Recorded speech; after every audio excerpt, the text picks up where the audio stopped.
Well, well, well. This is only for those folks who stay up late at night. We are going to talk Cowboys again tonight. This is a strange period right now because the draft was exciting, but it's over. And we're really kind of back to the part that was really, for me, I guess some people kind of get into this, but we're back to the part where, because people are impatient and because people, there's so many, there's really nothing going on after this, for the most part. We're back to people back into complaining mode.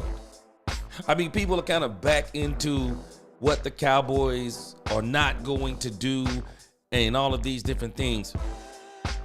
I don't understand it. There is nothing that has transpired since Mike McCarthy was let go by this team. There is nothing that has transpired that gives anybody an indication that we're going to be the same old Cowboys. There's nothing. I don't understand.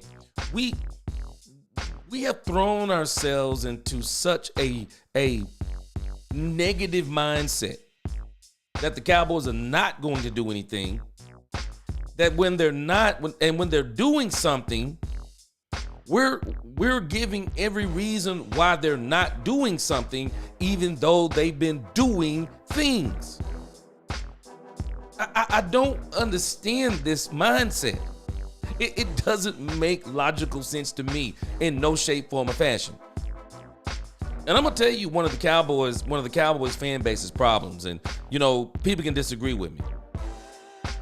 Some of the fan base's problem is the media. Some of this fan base's problem is the media. And I'm including it all in one lump. Media who say so many negative things about a team. It's one thing. See, a lot of people are confused on keeping it real and being negative. Those are two different things. You can keep it real and be positive. You can keep it real and be positive. Folk act like keeping it real is only, when you keeping it real, that means you're telling the truth. Man, we got a lot of folk who, under the guise of keeping it real, they tell lies, they undermine, they demean people, they scheme against people, they cheat people, they do evil things to people. Man, we gotta stop. We got this bad. We say some things sometimes, man, where I'm from. We say some things, like we're trying to justify and validate by using these terms, these tough terms. Man, you know what? People can do what they want to do. I got love for everybody. But again, this is the channel right here that if you're going to come to this channel, I'm going to keep it real. I'm going to keep it 100% real. And I'm going to keep it real to the point that I'm going to also be able to acknowledge when I can see somebody doing something different. And I've said this ever since Stephen Jones said his goal is to put together the best roster in the NFL. Until he shows me something different, I'm gonna take him at his word. Sometimes you gotta let a person change. Sometimes it takes a whole lot for certain people to change. And I think a whole lot has transpired. And that's what's influencing a change in this Cowboys organization. I do. You don't think Dan Quinn leaving here, going to the NFC Championship game? We don't think Kellen Moore winning a Super Bowl with the Philadelphia Eagles? We don't think the Philadelphia Eagles winning the Super Bowl? We don't think these things have had an effect. I'm going to tell y'all something. When I'm talking about these three things, they have had more of an effect on Jerry Jones and Stephen Jones than everybody all screaming in unison, because everybody's been screaming in unison for years. No, the Cowboys understand, man, we got to do something. We got to do something now because we got Dak Prescott at the prime of his career, and if we don't do something now, it's over. We'll be looking at another rebuild in the next 4 years. We better get it now. Again, let me get a roll call in here real quick, and we're gonna stick with the same topics we had today, y'all. Amari Cooper, Jonathan Mingo, be patient. Shotty's playing. We're going to stick to the same thing. We got to kind of be patient today. But again, we're going to circle the block. We're going to talk about Amari Cooper again because I'm new. I'm new to the content creation. I've only been doing this now about 7 months. I've been a Cowboy fan basically all my life. But the links, man, that people go through to push, I got to get used to it. I'm just not this type of person. Because what I'm looking at with the Dallas Cowboys,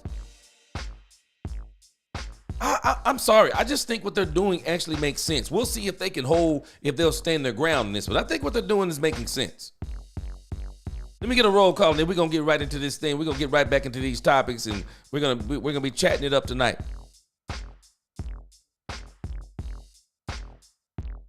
Let's get into this. Let's do it. My man, the dude in the crib, he's the first one in there. He said, man, let's get the coffee brewing. Man, I'm about to start bringing me coffee for this late night Cowboy stuff. Jeanette Rogers, what up? What's going on? DC4L, Mr. Brightside, what's good? G, late night, yes, I'm doing it. Brady Mahoney said, I cried, Shannon lied, LeBron tried, and Lakers eliminated in 5. Hey, let me tell you something, Brandy. It's amazing how people were ready to crucify. It's amazing they were ready to crucify the guy who traded Luka Doncic. A whole fan base fell apart saying there is no way and how. Okay, how'd that work out? They basically handed the Lakers, Brandon. They basically handed the Lakers the championship when Luka Doncic went there. Maybe there needs to be some apologies going on. Mike McCain, what's going on? Yes, sir, Mike McCain. I almost didn't do it, but I said I'm gonna go ahead and do it. I said I'm gonna do it. I'm gonna do it. Let's do it. Lisa Worley, what's going on? Dominique Pittman, what's going on? Yes, sir. Tap in. D Webb in the crib. What's going on, man? It's all good. It's all good. Oh, it's all good, D Webb. Todd Church in the crib. He said, God bless everyone. Appreciate you. God bless you too. 808 Cowboy, what's going on, man? I was trying to find that article you was telling me about. I still haven't been able to find it, but I still appreciate the info you gave me. Let's go. Stephen White, what's going on? Stephen White, I'm a late night man. Yes, sir. He said, but again, Lakers in 5. Yes, sir. That's what they said. Yeah, they're going to owe this man some apologies. All right, Cowboys fans, let's get into this. Whether it be 5 or 5,000, we're going to talk Cowboys, and some people are going to catch this on the replay tomorrow. So let's get into this.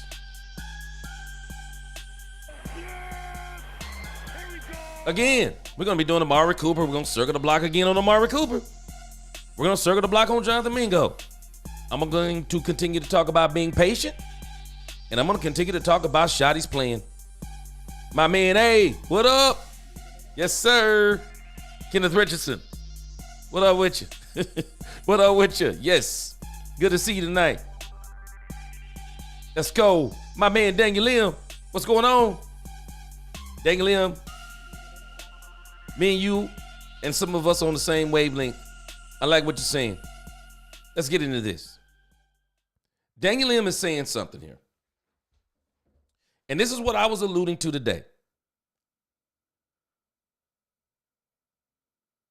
The wide receiver the Cowboys need. I don't think he's out there in free agency. I don't think that wide receiver is in free agency. I don't think the wide receiver that we want is in free agency. The wide receivers that are out there currently right now, we're talking about those wide receivers because we're saying they're available. Let's take them. No, I think the Cowboys are going to probably, let's think about it like this. Like I said today, I'm not worried about today with the Cowboys and their wide receiver situation. And the reason why I'm not worried today is we're not playing on Sunday. We're not even playing a week from Sunday. We're not even playing 2 weeks from Sunday. We're not even playing a month from Sunday. No, the Cowboys need to do exactly what it seems like they're doing. Get these rookies in here. Get the rookies in here. Help them to get situated. Help them to get acclimated. Let's let these rookies meet the coaches. Let's get some face-to-face stuff going on. Let's get these rookies in, get this team all together whenever the first opportunity they get, and let's just start getting what we got going. Let us get some camaraderie going with what we have right now. And the Cowboys just need to do what I believe they're already doing. And the one thing they're doing, and I'm glad they're not doing, they're not listening to us. I'm glad they're not listening to us. I want them to continue to evaluate, put their ears to the ground, and they're probably already picking up phones, contrary to what people think. The issue is in social media, we just now want to know everything that's happening at the very moment that it's happening. That's the issue with social media. We got post June 1st. We have June 1st cuts coming up. So why don't we just wait and see what is happening let's wait and see what's happening as we get closer to June 1st. Because the closer we get to June 1st, the more you're going to start hearing teams are cutting players. And so some of those players who are going to be cut, I got a feeling that some of them will be wide receivers. And I do believe the Cowboys, and I do believe they're thinking right. If the Cowboys on the trajectory they're on, they're getting younger. And they're not looking for a one-year rental, at least I believe, as far as the wide receiver 2 goes. And if they are looking for that one-year rental, then they want to get somebody that's reasonably priced. But if they're looking for a wide receiver 2 for 2 to 3 years, you're not looking at Keenan Allen. You're not looking at Keenan Allen. He's 31 years old. You're not looking at Amari Cooper. That's not what you're looking for. You're not looking for Amari Cooper. You're looking for a young wide receiver. You're looking for a team out there. Some of these teams, they went and got wide receivers in the draft. So let's start looking at some of those teams and see if they're willing to trade. Maybe they have a young wide receiver they want to trade. And again, I'm telling you, man, this dude Alec Pierce that Daniel M brought up last night, man. Man, I'm telling you, I just think he'd be worth the phone call to me. DJ Moore, I brought him up today. DJ Moore, he's going to be a little rich for the Cowboys' blood, but I can tell you this, DJ Moore is a super stud. And you put DJ Moore with CeeDee Lamb. DJ Moore, CeeDee Lamb. Whatever you do between Mingo and Tolbert, I really do want to see what Mingo looks like. Kevontae Turpin, Jaden Blue. You got something on the field, bro. Just that combination right there. And a lot of people are discounting. Do you really think the Cowboys got Jaden Blue to be the running back only? Jaden Blue is not going to be the running back on this team. Jaden Blue will be a part of the running game on this team. Jaden Blue is not going to be the running back on this team. Jaden Blue is going to be almost like a Swiss Army knife. He's bigger, he's stronger than Kevontae Turpin. They're going to use him in the pass game. I'll be shocked if the Cowboys don't use Jaden Blue in the pass game. He's a part. He's a part of the plan. I guarantee you. He's a part of the plan. And so this wide receiver thing with the Cowboys, they don't need to rush and get Amari Cooper. And I don't understand why people are saying things like, if the Cowboys don't get Amari Cooper and Keenan Allen, the season is over. What? No one's thinking that. I mean, no one should be thinking that. Because, and what I mean by no one is thinking that, well, doesn't that mean the same thing for other teams? I mean, if they're that good, they wouldn't still be out there. No. The season is not over if we don't get Amari Cooper and Keenan Allen. It's not. I'm not even going to be upset if they don't get them and go with what they have. I'm not going to be upset. I'm not going to be upset if they get them. I'm not going to be upset if they don't get them. The season is not over. And the reason why I know the season is not over, because we had less firepower than we have right now. Let me tell you something.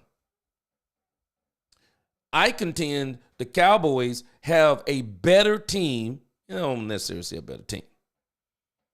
I don't know. Let's think about this for a second. It's late night. We can talk about anything we want to.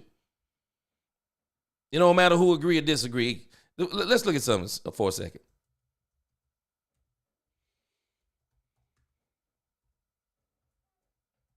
So the Dallas Cowboys 2023 roster, that's the one I want to look at.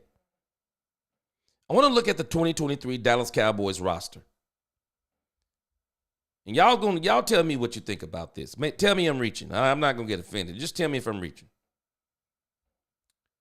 So let's look at the Dallas Cowboys 2023 roster. And then let's look at the 2023 Dallas Cowboys roster. And then we're going to look at the 2025 Dallas Cowboys roster. Right? Because I will contend,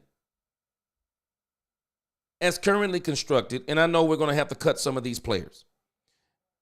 I know we're going to have to get rid of some of these players. But I'm going to take it just on the number one. Let's just look at maybe the number one and the number two players. Just based on the number one and the number two players on the board for the Cowboys. And we're going to keep all of our rookies. We're not letting none of the rookies go, okay? And let's kind of look at this position by position for just a second.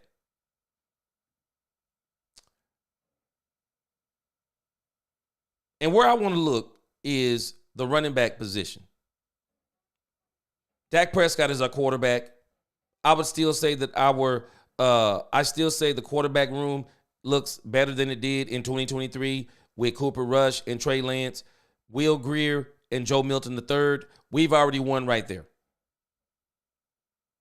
We've already won on this. I'm sorry, I got it up on the screen. We're already better at quarterback. We're already better at quarterback. So I want us to think about this. So in 2023, Tony Pollard was our starting running back. Let me see if I can get this in some kind of, they got this also discombobulated back here. Let me see here. I may have to pull up something a little bit more organized. But I want you to think about this. So Tony Pollard was our running back in 2023, correct? And I think kind of by memory, Malik Davis, here he is. Malik Davis was our running back. I mean, he wasn't our running back. I mean, he's been on the team for 19 years. But Rico Dowdle was our second running back. Malik Davis was, I'm thinking maybe our third running back.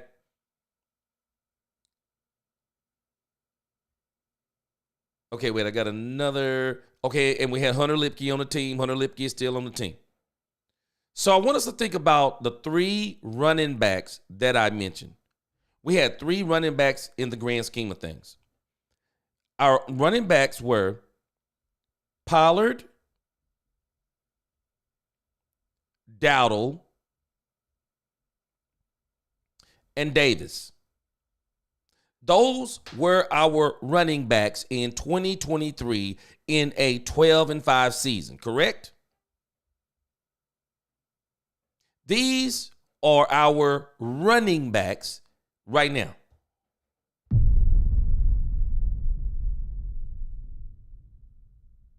Javonte Williams, Jaden Blue, Miles Sanders, Phil Maffa, and Deuce Vaughn. Are we better right now at running back? Y'all tell me. Are we better right now at running back? I'm just going to show you when you get in a certain mindset, you ever heard the term where keeping it real goes too far? Well, sometimes keeping it real goes a little too far because people will tell you it's the same thing. But if you can just go and just take your own time and just go down position group by position group, you can come to these conclusions on your own.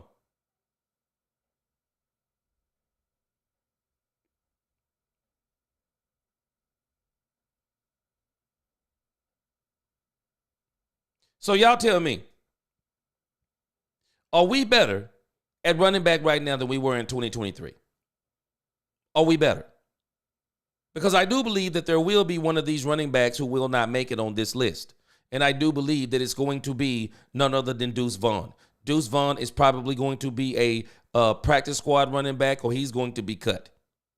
The 4 running backs on this team is going to be Javonte Williams, Jaden Blue, Miles Sanders, and Phil Maffa, and not in this order.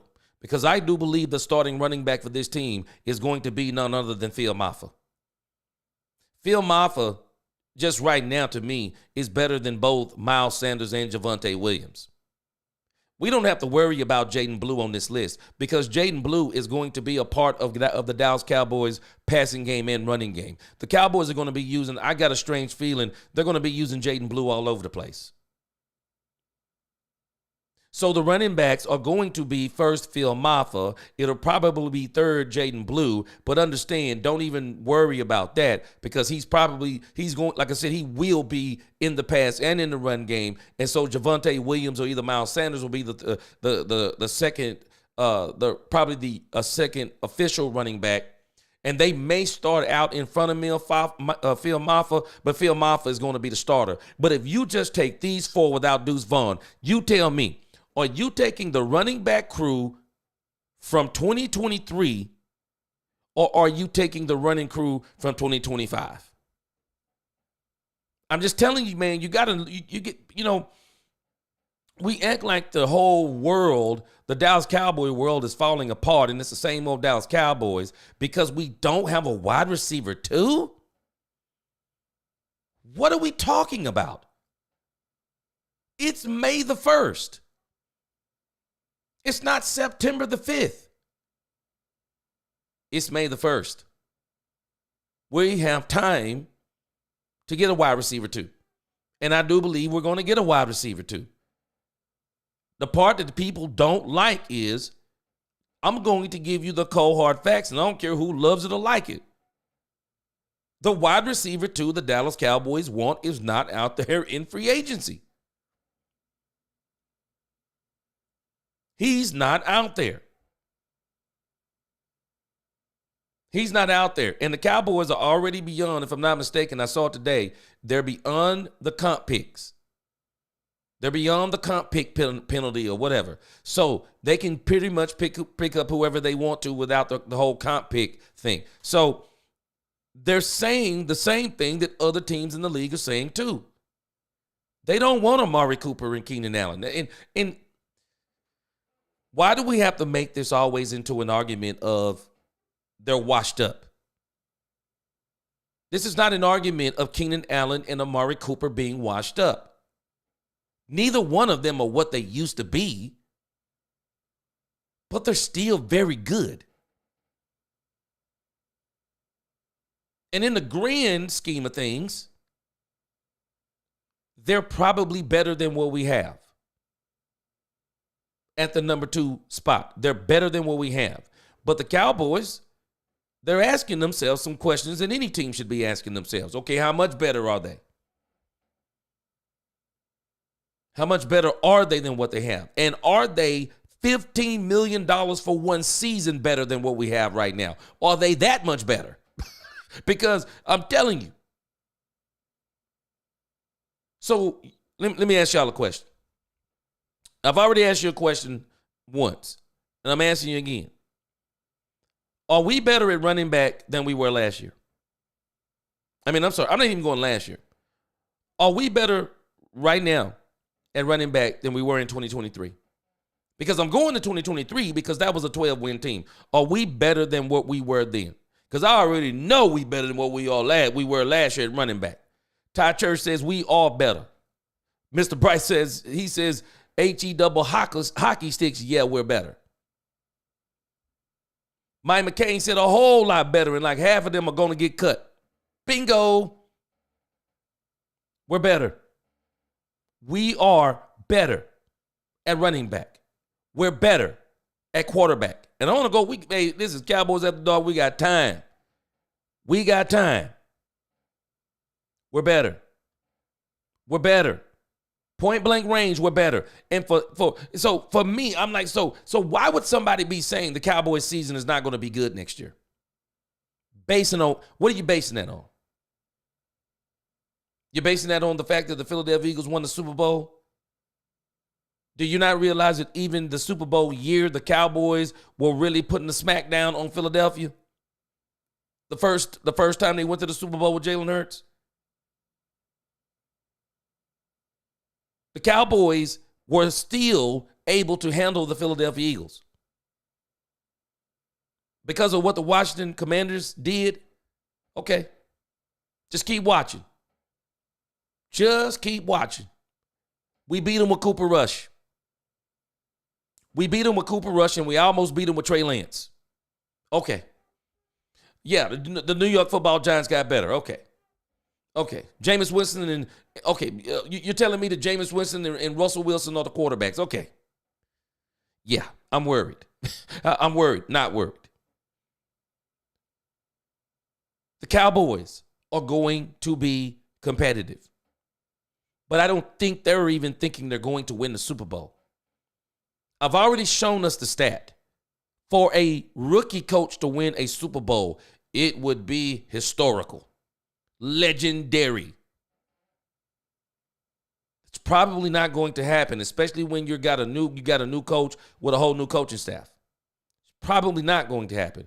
I would love for it to happen, but I think the Cowboys understand it's not going to happen. So what they're building for is competitiveness this year, Super Bowl run next year. This is why I'm betting my money, and I don't gamble. I'm betting my money on 26 and 27. This is where the Cowboys will be juggernauts. I think one of our problems is, and some people are not, this is where people who say they're keeping it real are not keeping it real. It is not realistic for Brian Schottenheimer and a brand new coaching staff to come in here and go to the Super Bowl in their first season. It's not realistic. It's not realistic to expect the Cowboys to build this great roster in one season. It does not happen. And it did not happen for Jimmy, and it's not going to happen for Brian. Brian needs to continue to work his culture. He needs to continue to work that. He needs to continue to get the buy-in of his players. He needs to continue to do that.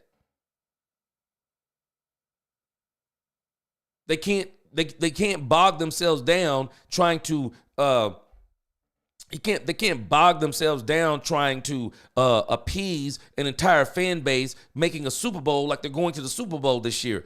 I'm sorry to be the bearer of truth. For a rookie coach to come in and win the Super Bowl, I'm not saying it couldn't happen. I'm here for it. But they're understanding what they're doing. I do believe they understand what they're doing. This is not a one-year deal. This is a 2-year deal. Get this team to being back competitive, double-digit wins, maybe even get a playoff win in there. Maybe. But then when you come back in 2026, you're going quality over quantity. You don't have to go and get nowhere near this amount of free agents. Nah, not in 2026. You're literally going to go in the draft and you're going to get best player available. And if in the draft this time, because the Cowboys, I don't think they'll be anywhere near 12 again. Well, this time you can say we're taking the best wide receiver in the this is the first thing we're doing. We're taking the best wide receiver in the draft. People think this team is about building it in one season. I'm sorry. I have to be the bearer of the truth. This is not a one-year project. This is not what the Cowboys are doing. Enjoy this season, Dallas Cowboy fans. Enjoy this season. We're going to be better than last year. Period. There's no other way. If Dak Prescott, as I told my uncle, and I'll tell him about every 2 or 3 years, as long as Dak Prescott stays healthy, this is a double-digit win team. Whether it be 10, 11, or 12. This team is winning 10 games. When the schedule comes out on May 15th, we're going to go all the way through it. And I'm going to give you my prediction again for this Dallas Cowboys season. Even without a wide receiver too, I'm going to give you my prediction. And as long as Dak Prescott stays healthy, I don't care what anyone says, this is a double-digit win team. Somebody says, well, how do you say that? Because we only had CeeDee Lamb in 2023.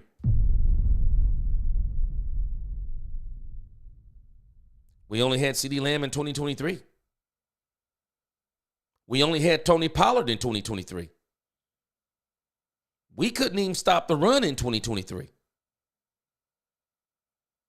When you think about all the things we were not in 2023, we won 12 games. The schedule will be a little bit harder this year, but this happens every single season. Everybody starts talking about how tough a schedule is, and they never figure in attrition. They never figure in attrition. They never figure in a player getting injured. They never figure in another team going through their injury bugs. They never figure in other teams' players not panning out. They never figure in the variables. And the very teams that people say, ooh, boy, they're going to do this and they're going to do that, and they don't typically be the teams that do this and do that. Nobody thought the Philadelphia Eagles, and I'm pretty sure there were some people who predicted it, probably everybody in Philadelphia. But even a lot of the Philadelphia fans didn't think the Cowboys were going to the Super Bowl. They didn't. They didn't think the Philadelphia Eagles was going to the Super Bowl. They didn't. They did not think they were going to the Super Bowl. Even at midseason, no one believed it. But things started happening. People never figure in. The Detroit Lions defense may get decimated. People don't figure this stuff in because nobody can predict it. The Cowboys are better right now than they were. My man, the dude, appreciate that $1 super chat. Appreciate you. The Cowboys are better. They're better. They're better than they were. They are better than they were in 2023. They're already better than they were in 2024. That's why I'm not even making that comparison. They are better. They are. We're going to get to this wide receiver room, and we're going to talk about some of these players. 808 Cowboy, appreciate your input there. Miles Sanders is going to be safe. I can tell you this, Mike McCain, one of them gone. One of them is gone. Yeah, I've seen where they said Field needs to work on his pass blocking, but I think they can help him on that. But I tell you this, my man lost in translation. What's going on? We're better. I don't care what anyone tells us. We're better than what we were in 2023. We're better. In every sense of the word, we're better. And the thing that has me encouraged, I'm going to continue to tell you, look at what they're doing. Some folks act like they're done. When did the Cowboys say they were done? When did the Dallas Cowboys say they were done? I don't remember it.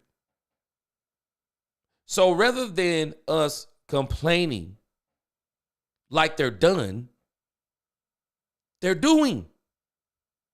Let's watch. Let's enjoy what they're doing. I'm enjoying what they're doing. I am. Daniel says, I think there are some wide receivers out there on the trade market for Dallas. But again, as I said, their future draft capital is something that they want to keep.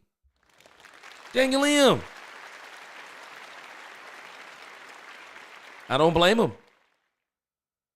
I don't blame him. Unless you find somebody, Daniel M. Now, you brought him up.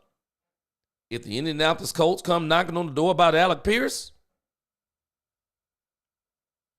well, maybe we ought to start talking about a little draft capital. Maybe we ought to talk about a third rounder.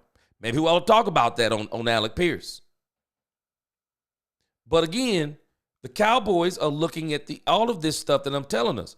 They're looking at what they're trying to do because, again, this is what I'm telling us about Keenan Allen and Amari Cooper.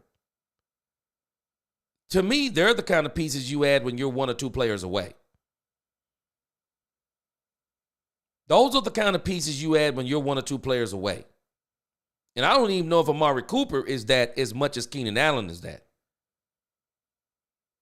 But you're looking for those type of wide receivers when you say, we're a team that's pretty much already there. We're not really concerned about salary cap and stuff like this, like a team who's trying to really recalibrate. We're not worried like them. No, we're trying to win right now. Let's bring in Amari Cooper. We already got a pretty good wide receiver core, but Amari Cooper will take us over the top. Let's bring in Keenan Allen. Keenan Allen will take us over the top. And again, I want you to think on this. So they're saying that Keenan Allen wants $15 million. So you think if the Cowboys pick up the phone and call Keenan Allen's agent, who do you think have the leverage? Who has the leverage? Same thing with Amari Cooper. Wait it out. They're veteran wide receivers. Veterans don't need, the longtime veterans, they don't need the training camp as much as the young guys do. People will tell you this. The older guys don't need the training camp the same way.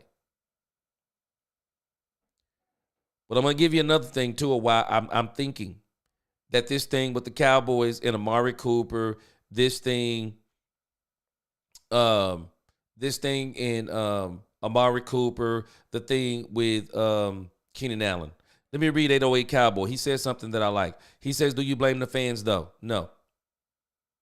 The way Jerry them move? No.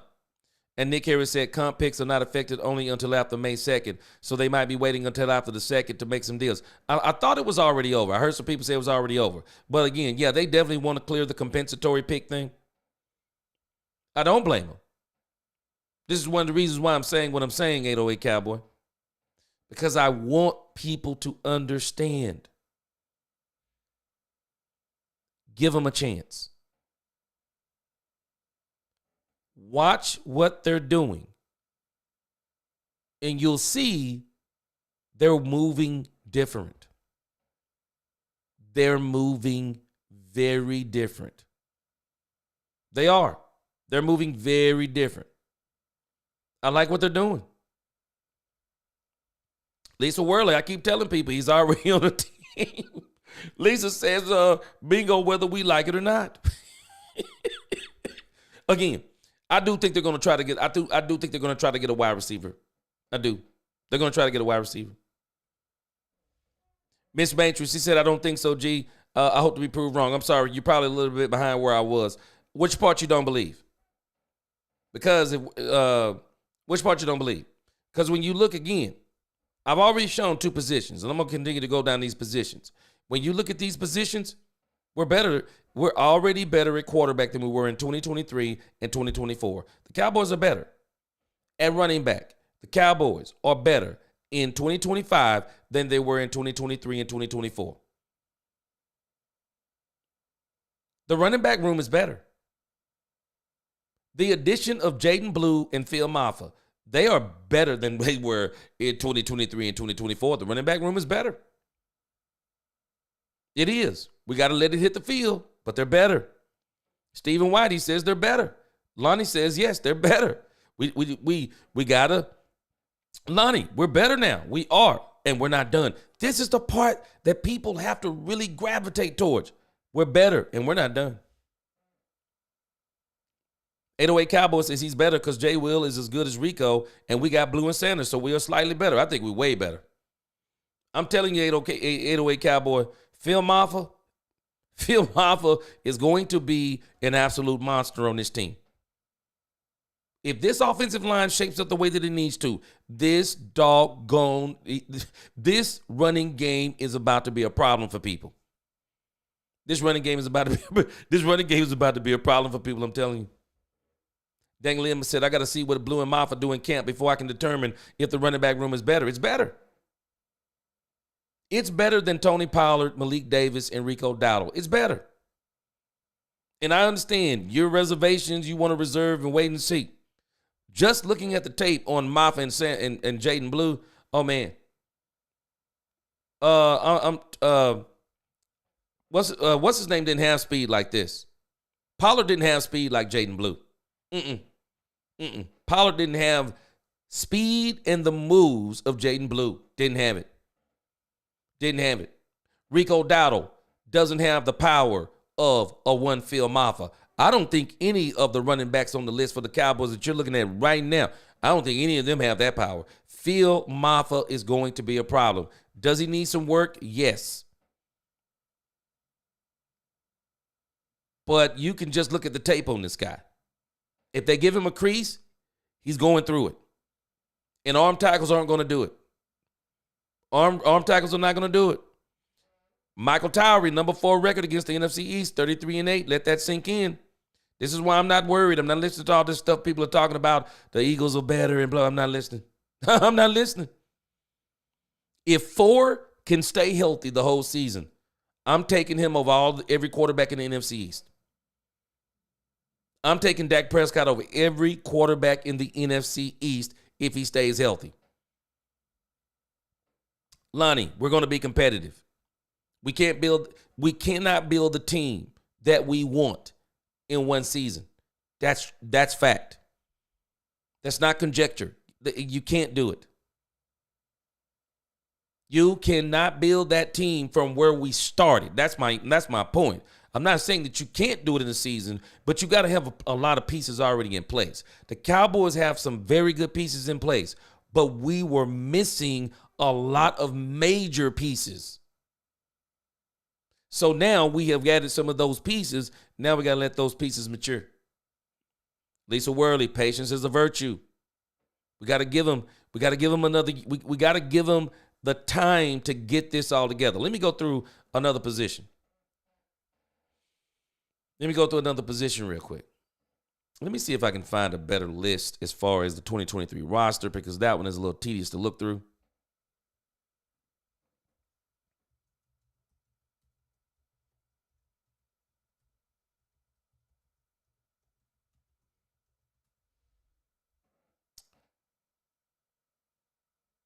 But again, I'm telling us, man, the Cowboys, when you just look at the Dallas Cowboys, when you look at their depth chart now, and you already know some of those guys back there on the 3 and the 4, other than some of those rookies, they're going to be cut. But again, when you look at the Dallas Cowboys versus 2023, because I don't have to look at 2024, that team was not right. That 2024 team was not right. But this 2023 team, it was a lot better. This 2023 team was a lot better than the 2024 team, of course. And this is why I'm comparing it to that team in particular. So again, and let's get to the wide receiver spot, because this is where a lot of our conversation is. So I want you to think about the wide receiver room for the Dallas Cowboys in 2023. CeeDee Lamb, Michael Gallup, Brandon Cooks.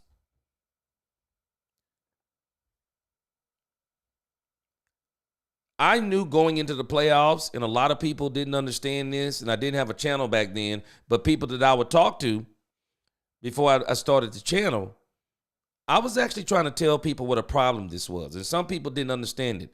See, this season that CeeDee Lamb had for 135 catches and 1,749 yards, 12 touchdowns, 14 rushes for 113 yards and 2 touchdowns, and a partridge in a pear tree. Everybody thought that was like, wow, CeeDee Lamb, blah, blah, blah. Jerry Jones said something that people didn't quite understand what he was saying, but I got it. He kind of said it, I think, in 2024. I think it was sometime during the 2024 season. You actually don't want this type of stat from your number one receiver. You really don't want that type of stat. Unless, so you're telling me your next nearest receiver was 54 catches for 657 yards? That's what you want? This has got to be one of the most lopsided wide receiver rooms, or it was in 2023.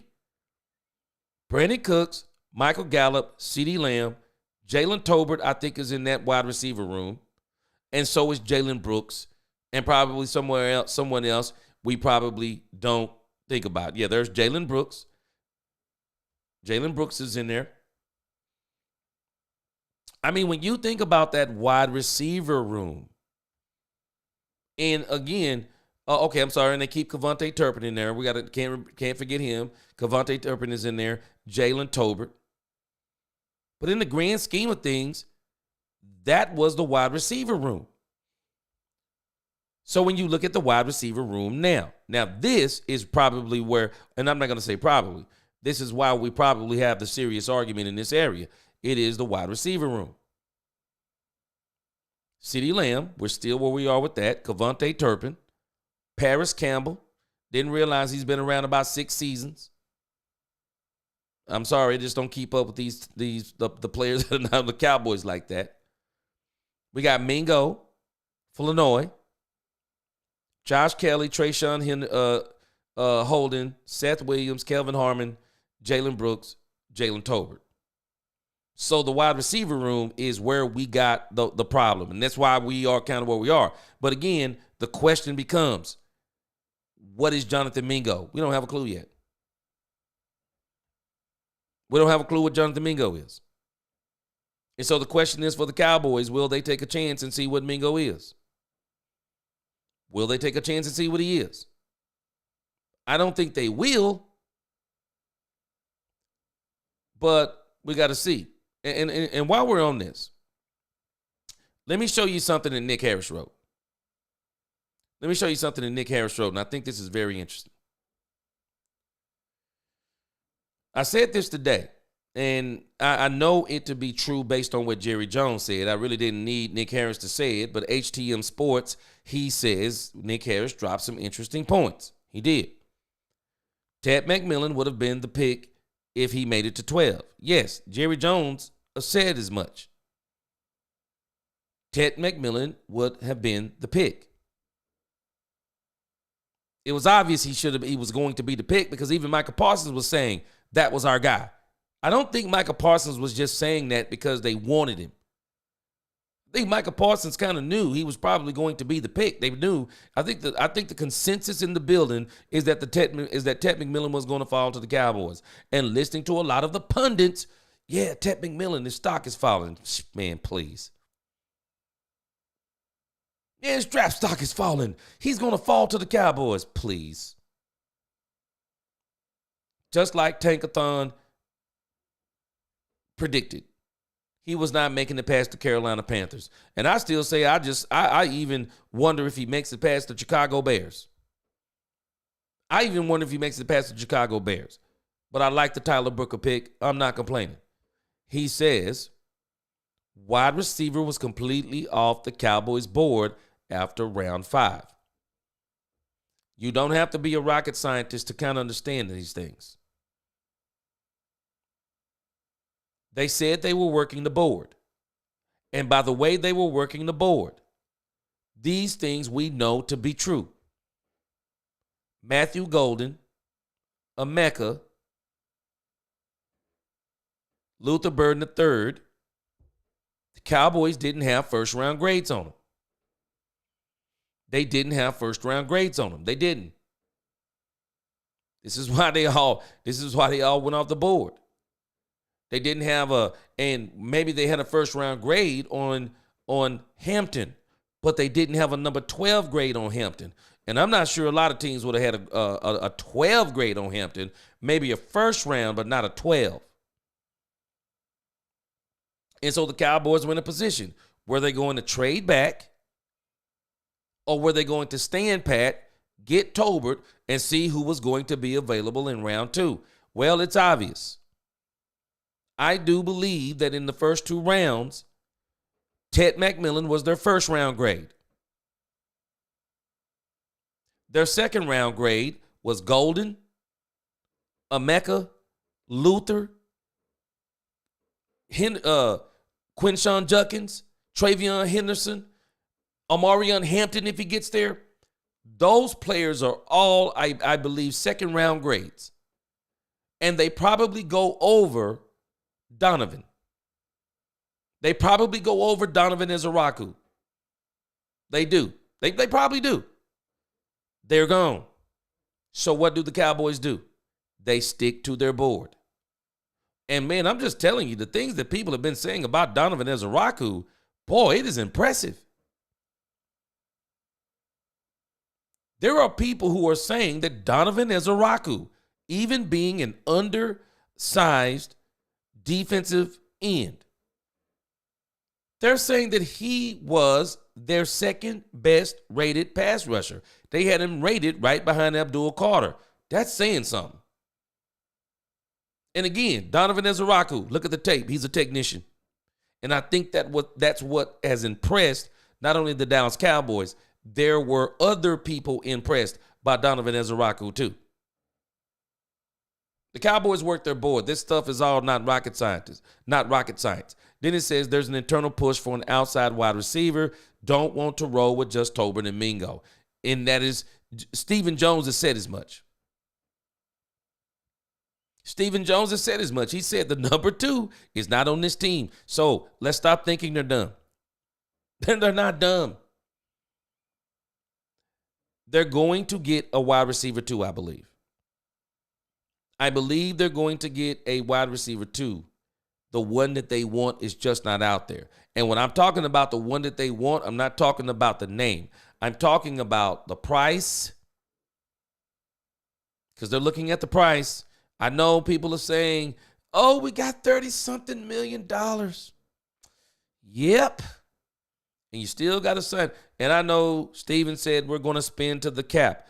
Well, we're going to see about that, because some of that may include, maybe they're going to, they still got to do something with DeRon Bland. Maybe they wait until next year. Who knows what they're going to do with some of these players. But, I mean, there are players that the Cowboys may decide to extend. Maybe that'll be some of their spending to the cap. But I do believe, y'all just pay attention. Wide receiver is not the only place the Cowboys are going to spend. It is not the only place. The Cowboys are going to be looking for deals. They're going to continue to tweak this team. So this is why I'm not worried about wide receiver 2. I do believe the Cowboys have a lot of confidence in Mingo, or they want to see what he is. But I also believe they have clearly said he's not quite at that next step. They don't believe he's at that next step. So I'm not worried about the Cowboys and this whole wide receiver issue, because I do believe the Cowboys will get a wide receiver 2. And this is why I'm not panicking May 1st. It's May the 1st. I'm just not panicking May 1st. Let's see what happens June 1st. Let's see what happens as we get closer to June 1st. Let's see what happens as teams continue to cut players. Let's wait and see. Let's wait and see. So, wide receiver room. Our wide receiver room is not better. Our wide receiver room is not better than it was in 2023. It's the same wide receiver room from almost 2023, 2024, when we got Jonathan Mingo. It's the same wide receiver room. And I know this is the very reason why, even though Tolbert, some believe he's going to take another step. But Tolbert, to me, is struggling just to be the number 3 on the team. Tolbert, to me, is not capable of being a number 2. Mingo, we think he can compete with Tolbert at the number 3, and he could possibly be a number 2. And I still want to see what Ryan Flournoy is. What is Ryan Flournoy going to be for the Cowboys? What will he do during this training camp? And again, we've already saw the 2 undrafted free agents.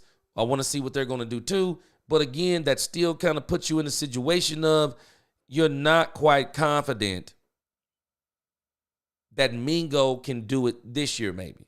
So maybe you bring in the insurance policy, let him and Mingo maybe alter, kind of rotate in and out or whatever the case may be, and see what happens when you do give Mingo his chances when the real games are going on. And if he steps up, let's let him keep going, and maybe you kind of dial back the guy who you got. We'll see what happens. But again, the Cowboys in a situation. Because if the Cowboys go and spend money on a wide receiver too, somebody they're going to have for the next 2 to 3 years, then that's going to relegate Mingo to a battle with Tolbert to see if Mingo is going to be the 3 and Tolbert is going to be out of here or traded. That's what you're going to get down to. Because if you bring in a legitimate number 2, let's just say the Cowboys went and got DJ Moore. Well, Brandon, then we already know Mingo is not going to be the number 2. He's going to be battling for the number 3. But again, I'm not worried about the wide receiver 2. And the reason why I'm not worried about the wide receiver 2 is because of what Nick Harris is reporting. Let me highlight it. There is an internal push for an outside wide receiver. Don't want to roll, and I think that's ROLL. Don't want to roll with just Tolbert and Mingo. Understandable.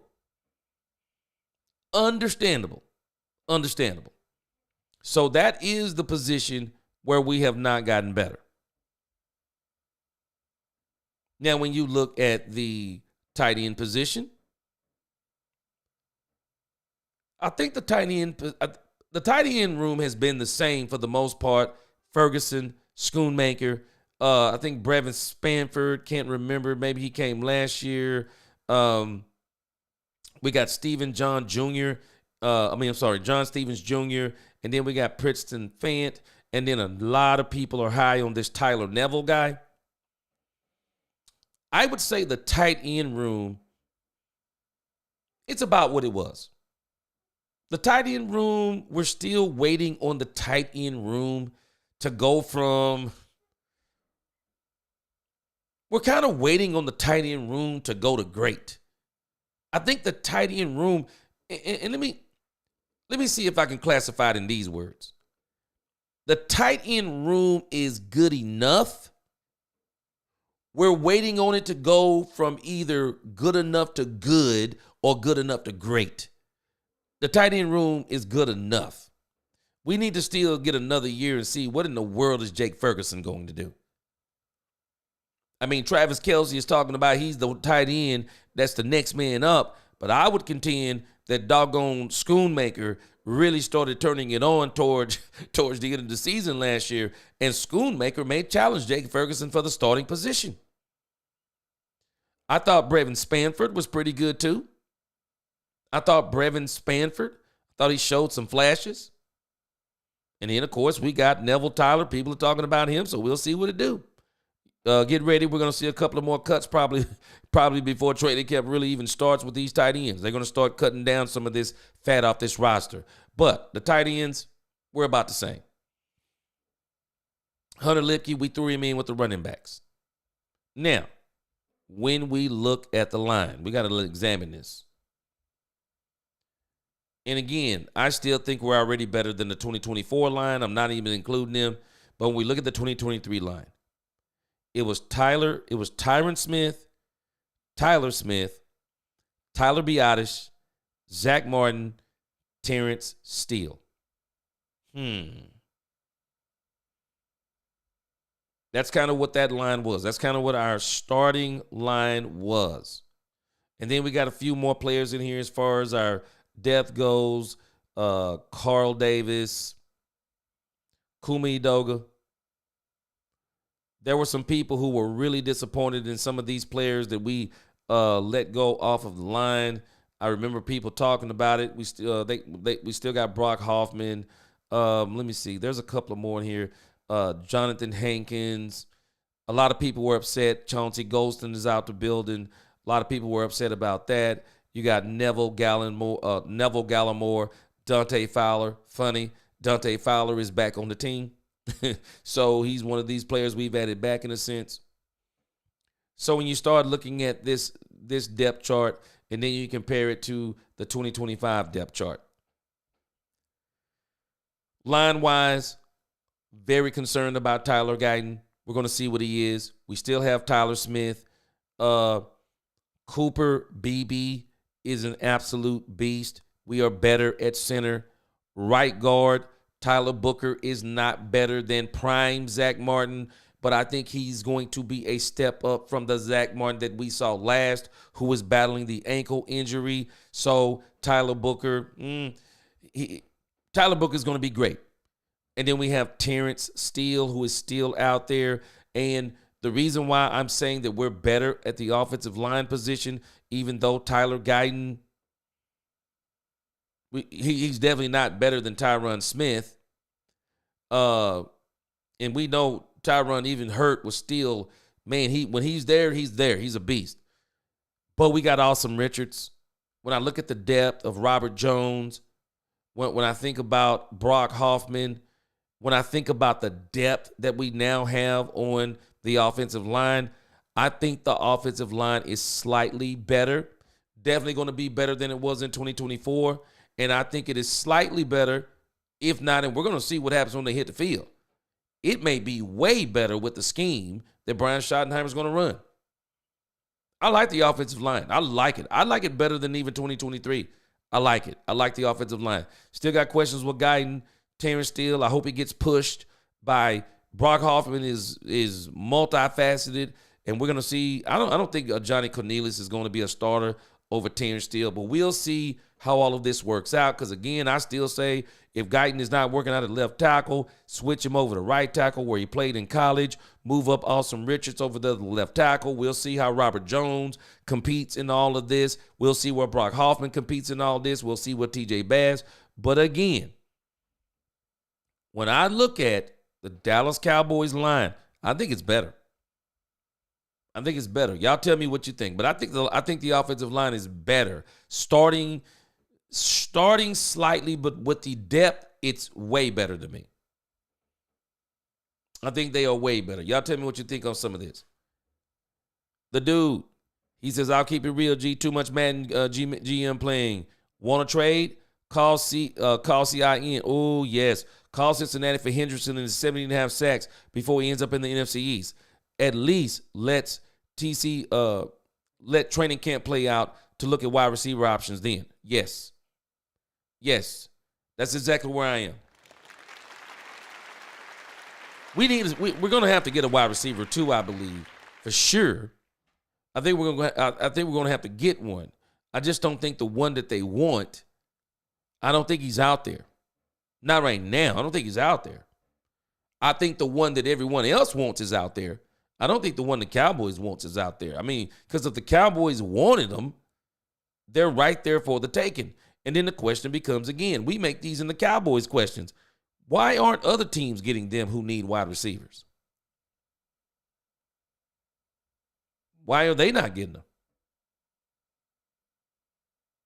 Sometimes I think we outsmart ourselves and we think the Cowboys are dumb. We got to ask ourselves, why are other teams not going out there getting them? Why didn't they go out there and get them during free agency? Mike McCain, you're saying something that is the word out there on Amari Cooper. And that's why I keep laughing at people talking about Amari Cooper coming back to Dallas. I just don't think it's going to happen. I don't think they want Amari Cooper. Mike McCain says Amari Cooper is not for us. He can be lazy at times. He takes plays off when he's not feeling it. He's no longer productive. There are some people saying the same thing. And I know the gurus don't like when you say stuff like Amari Cooper is done. I don't have to love it or like it. I'm just telling you what's being put out there about it. And again, a lot of people are silent on Keenan Allen. I don't think he fits into what the Cowboys want to do. And again, I still laugh when people act like, how do we know these players want to play for the Cowboys? We'll lobby for these players like we know through some osmosis, we know telekinesis that they want to play for the Cowboys. It's being talked about. I don't even know if it's true. They're talking about Amari Cooper is talking about the Raiders. But let me give us another angle, Mike McCain. Let me give us another angle. So when you think about the locker room the Cowboys are trying to build, we've heard a lot of locker room stuff in a sense. You know, the kind of guy that one Amari Cooper is. If you ask Mike Fisher, I don't know where he's getting this from, but Mike Fisher is kind of close in the building some kind of way. He's kind of close in the building. He's saying that if you ask the people in the building if they wanted Amari Cooper, he said it would be a resounding no in the building. He's talking about players. He's not talking about front office. This is Mike Fisher saying this. This is why I say we keep projecting on this team our feelings and emotions. When I'm looking at this team, I'm trying to really decipher and interpret what they're doing based on what I see them doing and saying. Because if I was telling them what to do, they would be doing a whole lot of things different. But I laugh at the fact that we make these cases for players. Who says they want to play for the Cowboys, and who says we want them playing for us?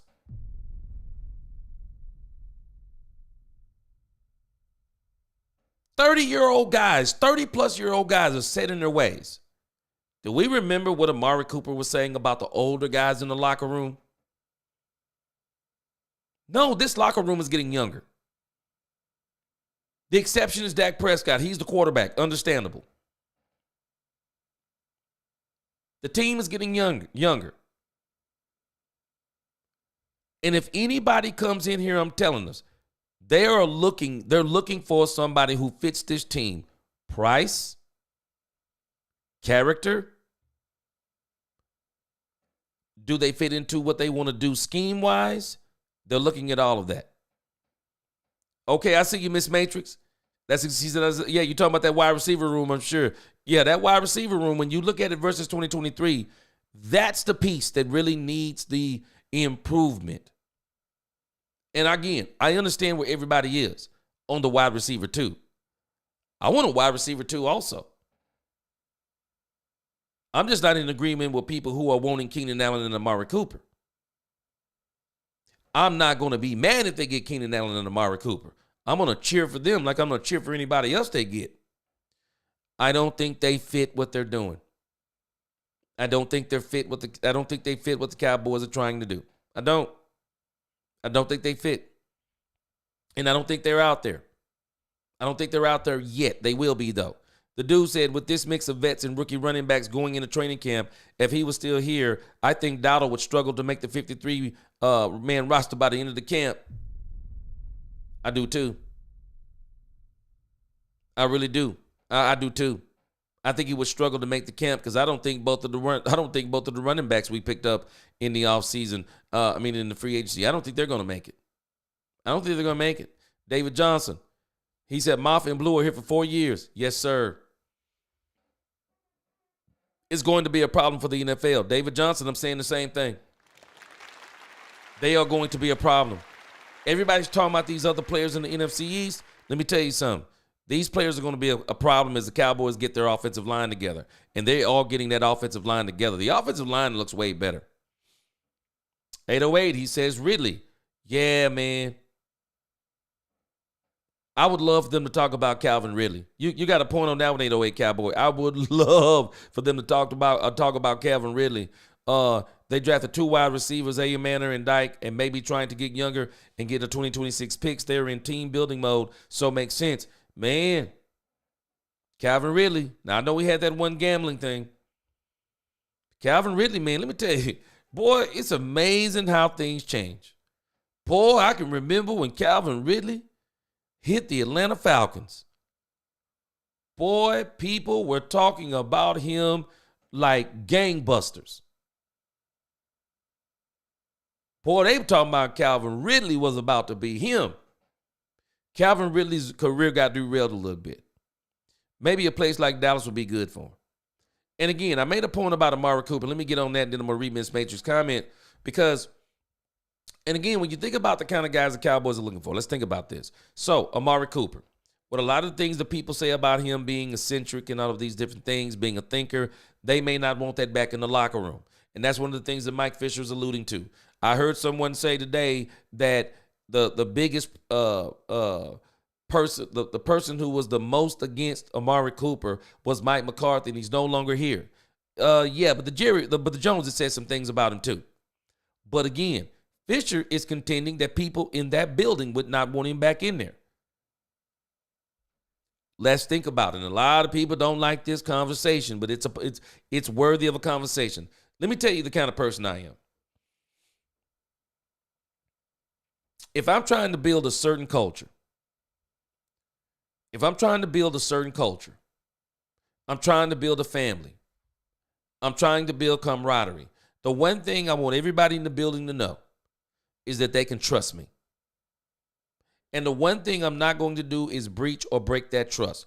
And I'm not going to bring in a player. I'm never going to bring in a player that the locker room or one of the coaches don't want. I'm not doing that. I'm not bringing in a player. I'm not bringing in a coach that the locker room doesn't want. We know that there was an issue as far as some things, Keenan Allen, Matt Eberflus, head coach of the Chicago Bears. We know there was some friction there. I'm going to listen to the coaches if I'm Brian Schottenheimer. I'm going to listen to my coaches. And if they tell me they don't want Keenan Allen here, I don't care who it makes mad. I'm not bringing Keenan Allen here. There is nothing that breaches trust and breaks camaraderie like someone telling you that people who you've hired and they're telling you don't hire someone and they have a legitimate reason of why you shouldn't hire that person and you hire them anyway. You're defeating your own self. And if you listen to Brian Schottenheimer, people can like it, love it, or hate it, but I hear exactly what this man is saying. It's not win at all costs for him. Brian Schottenheimer wants to be one of these guys that when he stands at that podium and makes his Super Bowl speech, he wants to say, 1, I did it for my father. Number 2, I did it for our team. Number 3, we did it the right way. He wants to say that. I guarantee you, this is you don't do what he's doing. You don't preach what he's preaching. You don't bring in the kind of players this man is bringing in. You don't do what he's doing. And then you say, hey, we're going to make an exception. Even though people say, hey, you can always have one Antonio Brown. I don't think Brian Schottenheimer is built like that. I don't think he's built like that. And I don't think he's going to bring in Keenan Allen if there is any hesitation. And some people say, ooh, it's about winning. You don't understand winning then. You don't understand winning. You don't win like that, actually. You don't win like that. If you're going to do it the way you're going to do it, then you do it the way you're doing it. And don't make exceptions. Don't make exceptions. You get who you want. You don't make exceptions. Miss Matrix said we got to see who's actually going to play. She said, y'all forgot about Dalvin Cook. Well, I haven't. Yeah, Dalvin Cook, Miss Matrix, the Dalvin Cook thing. I don't know who we can necessarily attribute. Well, let me stop playing. Miss Matrix. That was a Jerry Jones issue, I believe. They were having some type of issue about Ezekiel Elliott on this team, and it was obvious. It seemed to me that Jerry wanted Ezekiel Elliott to play and Mike McCarthy didn't. Mike McCarthy didn't want him to play. Mike McCarthy never wanted Zeke. Jerry liked Zeke. To bring up one Dalvin Cook, that meant that either Rico or Zeke was going to have to sit down. And the one person they didn't want to not be dressed, and this is one of the issues I think that happened during that week when Rico was sick, and there are people who are now, they're basically saying this dude wasn't sick. No, this was an issue about Zeke throwing a fit, about things he was promised, and Zeke wanting to start and all these different things. There was a crazy battle going on between Jerry and Mike McCarthy versus who they wanted to play. Dalvin Cook just happened to get caught up in all that. The Cowboys brought in Dalvin Cook and gave this man one game against the Atlanta Falcons and basically said, oh, we showed y'all he ain't this, he ain't that. Well, one game? This is Brian Schottenheimer's show now. This is the Brian Schottenheimer show. And it will be the Brian Schottenheimer show, Miss Matrix, at least for the first 2 seasons.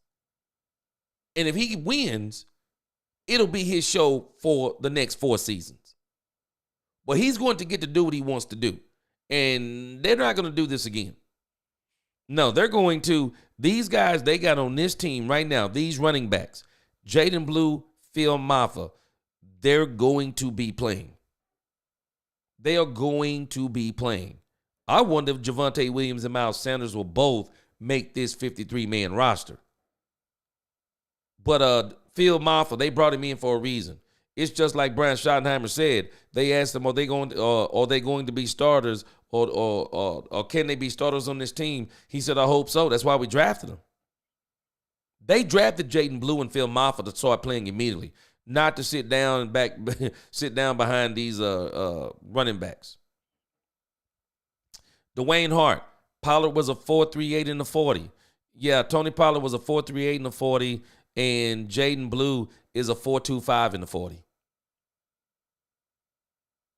Yeah, Jaden Blue is a 4.25 in the 40. He's not in the same universe. Not as Jaden Blue. Now, he's probably, I would want to say he's a little bit bigger than Jaden. Well, I know he's a little bit bigger than Jaden Blue.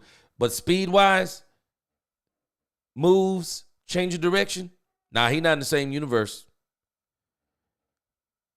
He is not in the same universe. 808 Cowboy, he said this team is realistically a good vet, nose tackle, and wide receiver 2 away from being a contender again. Oh, they're going to be contenders. There's no doubt in my mind. He said we need to stay healthy, of course. Yeah, Dak Prescott healthy.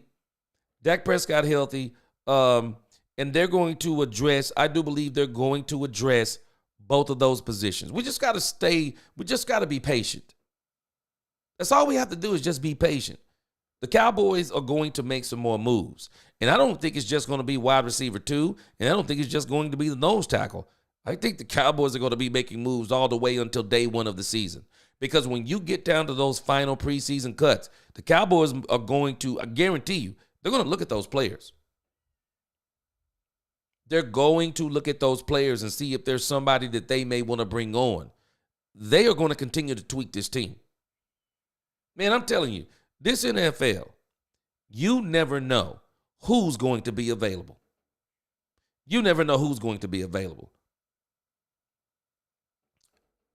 They're going to address the wide receiver too. They just don't have to do it right now.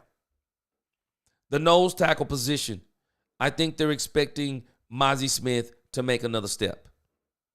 I do think they're expecting him to make another step. We're going to see, though. And I do think the Toya kid they brought in, and let's look at the defense real quick as we look at the defense and has it got better from 2023 and 2024. I mean, when you look at the defense, and let's kind of go outside in on this one. Now, at cornerback, I know we were pretty much worried about cornerback. So let's look in 2023 who our cornerbacks were. Our cornerbacks in 2023, Porsche. Oh, Stephon Gilmore. Man, when I tell you Stephon Gilmore played so good for the Cowboys in 2023, I was so mad when the Cowboys didn't bring this man back. I don't know what to do. I was so mad when the Cowboys didn't bring this man back. Cowboys might still bring him back, but we'll see. Stephon Gilmore, Deron Bland. Those were the starting cornerbacks. Malik Hooker, Donovan Wilson. I still got questions about Malik Hooker and Donovan Wilson. I still got questions about them. Boy, they played so. I thought they played bad last year. I thought they got a little better towards the end, but I thought Malik Hooker and Donovan Wilson played bad last year. I don't know if it was scheme. I don't know what it was. They played bad. Stephon Gilmore, and Deron Bland. Trayvon Diggs, I thought, was a part of that for a while. But again, Stephon Gilmore for the most part, Deron Bland. Those were the corners. The safeties, Malik Hooker and Wilson. Marquise Bell is the defensive back. They never seemed like they used him as that. They never used him in that capacity. Let's see who else. We had C.J. Goodwin. Let me see if we can get a little further down. We had C.J. Goodwin, Noah Ibanjane, Jordan Lewis. Oh, man. Boy. Ooh. Boy, Jordan Lewis was a blow, man. And then we had Nashawn Wright.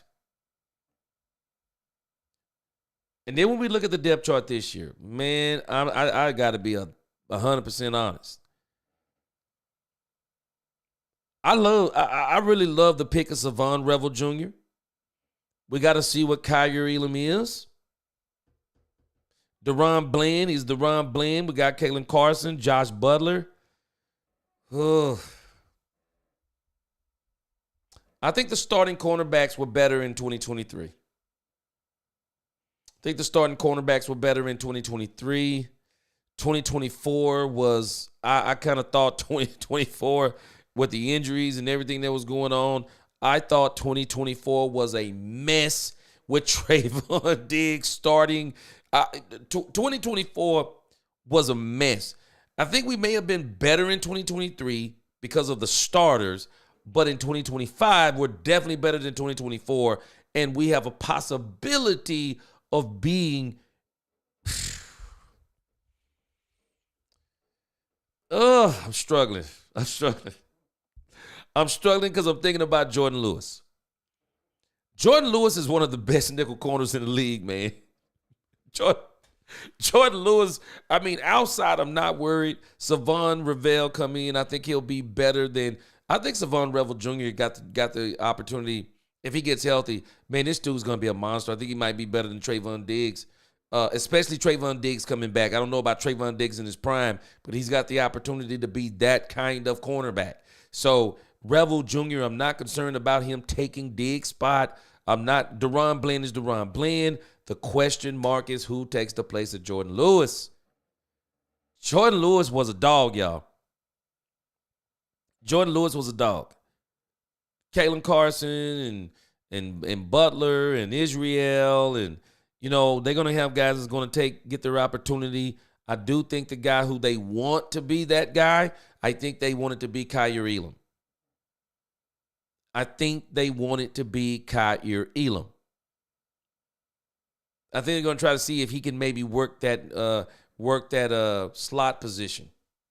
And, you know, Deron Bland is up for a big-time contract. I'm not sure they're even going to try to move Deron Bland back to the slot. I mean, but you never know. Well, anything is possible. But you get Deron Bland, Savon Revel Jr., and if Kyrie Elam can turn out, They got a pretty good cornerback. They got a pretty good starting cornerback lineup. And then all these other guys, they're all question marks right now. They got to get back healthy. We got to see what they are. They're all question marks. So I know they're better than 2024. Boy, Stephon Gilmore and Deron Bland. Ugh. And Jordan Lewis. We're not better than that yet, y'all. I can't lie. I got to keep it real. We're not better at quarterback. We're not better at quarterback. But we got the potential to be where we need to be at cornerback. We got the potential to be there. We got a lot of guys we got to see what they were. Some of these guys flashed like Josh Butler, but Kalen Carson was getting his lunch taken. Izzy, we got some guys. We're going to see what they are. But cornerback, better than 2024, not better than 2023. Boy, that cornerback room was crazy in 2023. Now, we're going inside before we go to the trenches. We talked about safety. We still got the same safeties, and they've been the same safeties. I think if the Cowboys can, I think Marquise Bell has the opportunity to take one of these safety spots. I don't think one of these safeties is going to be the safety this year. And if we can get Marquise Bell to be one of those safeties, Marquise Bell can bring a hammer. Marquise Bell is a great athlete. We might be better at safety. We might be better at safety if we can get Marquise Bell to replace one of them. Now, let's go again. Let's continue with linebacker. We're going to get to the trenches in a moment. Linebacker. Strange, man. We're in the same situation we were in with Overshown in 2023. Overshown got hurt right at the beginning of the season in 2023. We didn't even get to play him. We didn't even get to see him that season. Let's kind of look back on that 2023 roster. You look back at this 2023 roster on defense, the starters. So, Damone Clark, Leighton Vander Esch. We're already better. I'm just telling you, on a 12-win team, I can unequivocally tell us we are 1,000 times better. Man, you want to talk about the place that we really made an improvement? It is at the linebacker position, y'all. We got to get the Cowboys credit, man. We talk about wide receiver too. It's been a problem for a while. But, man, can we really have a conversation about the linebacker core, man? These linebacker, man, our linebacker situation has been dire, man, for 2 straight years. It's been dire. This thing has been dire, man. It was probably dire in 2022. Our linebacker situation, guys, it's been critical, man. Critical. Damone Clark can't stay on the field. Leighton Vander Esch in 2023 couldn't stay on the field. We basically went into a playoff game, and I'm still laughing that people thought we were going to beat the Green Bay Packers with no linebackers. We had a doggone safeties. We had safeties playing linebackers and thought we were going to win in the playoffs. Boy, I don't understand us. Guys, we literally had no linebackers in 2023, and we won 12 games. Rashaan Evans, Devin Harper. Come on, man. Sisters and brothers, come on. Come on, man. We got to give these boys some credit, man. We got to give these boys some credit. We got to give them some credit. Azteca, what's going on? Man, this 2025 linebacker core right here, boy, man, let me tell you something. Dan Quinn would have been salivating at this doggone linebacker core. Overshown, he got him as a starter. Overshown is probably not going to start the season. We got Kenneth Murray Jr. Kenneth Murray Jr., contrary to what people have been saying about this dude, hey, man, Kenneth Murray Jr. is going to be nice for the Cowboys. Jack Sanborn, a lot of the Chicago fan base were furious. They were furious when they let this guy go. We got Maurice Liufau.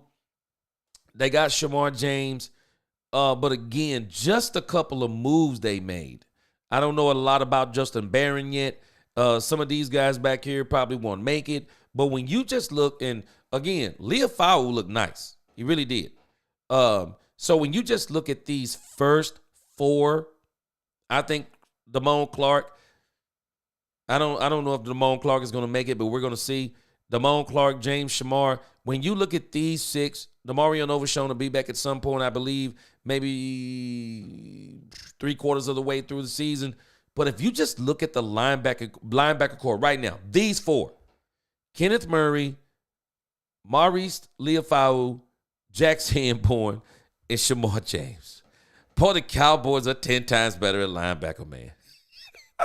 Boy, lost in translation, boy, that depth did us in last year. Yes, sir.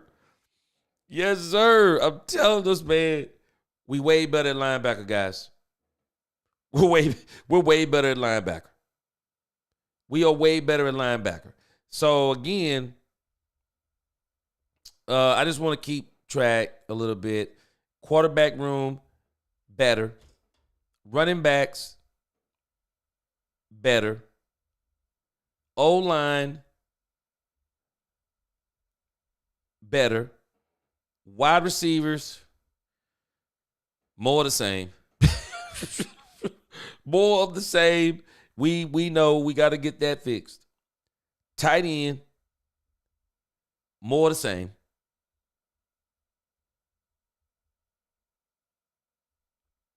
So when we look at that, 3 of the 5 were better.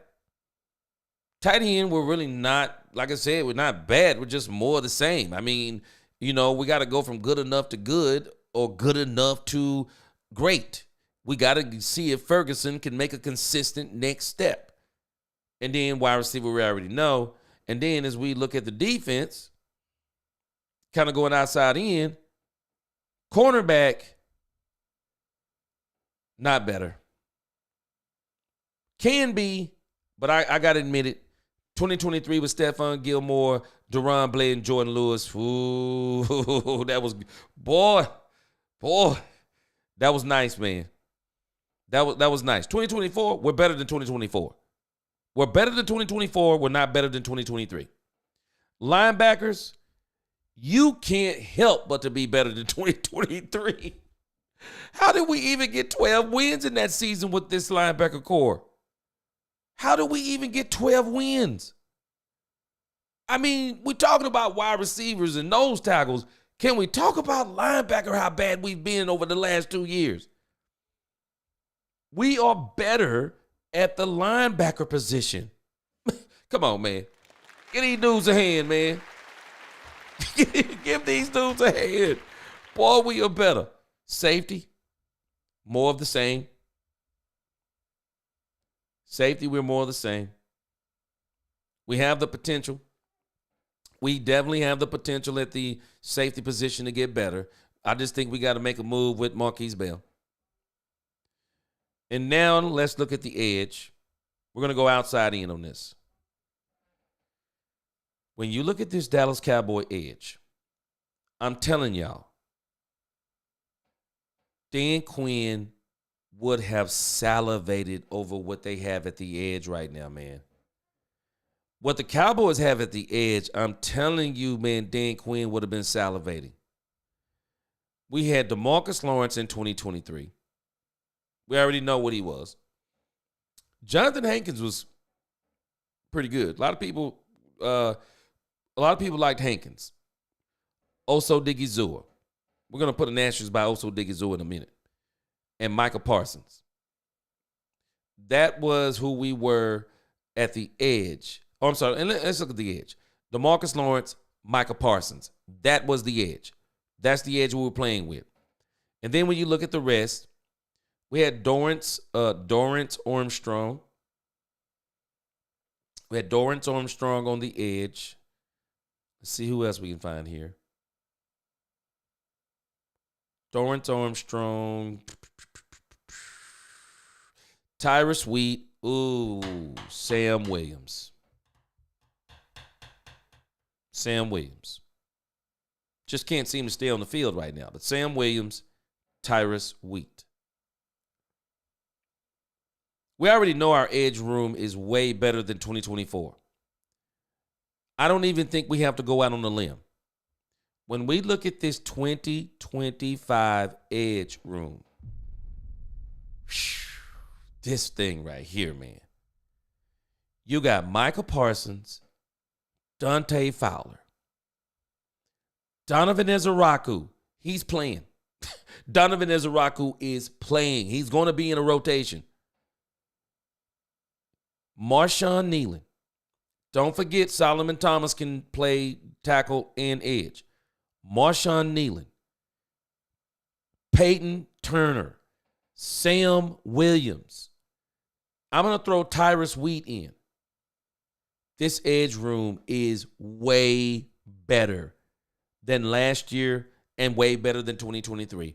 I am telling you right now, Dan Quinn would have salivated over what the Cowboys have right now at edge. He would have, this dude would, he would be salivating. Even what they have at linebacker. I just wonder what Dan Quinn could have did with this defense right here. This defense right here looks like a kind of defense that Dan Quinn would have loved to have. Big cornerbacks in Savon Revel Jr. Kyer Elam's not a small guy. Deron Bland. You're talking about big corners. Still kind of concerned with safeties. We still got Marquise Bell. Then you look at the linebackers. Kenneth Murray, Jack Sanborn, Demarion Overshown if he's healthy, Shamar James. Woo, boy, Dan Quinn would have feasted. I believe Dan Quinn would have feasted just with that. And then let's go to the tackle position. And the reason why I wanted to put an asterisk beside Osa Odigizua. Osa Odigizua is better than he was in 2023. Osa Odigizua right now is better than he was in 2023. He's better than he was.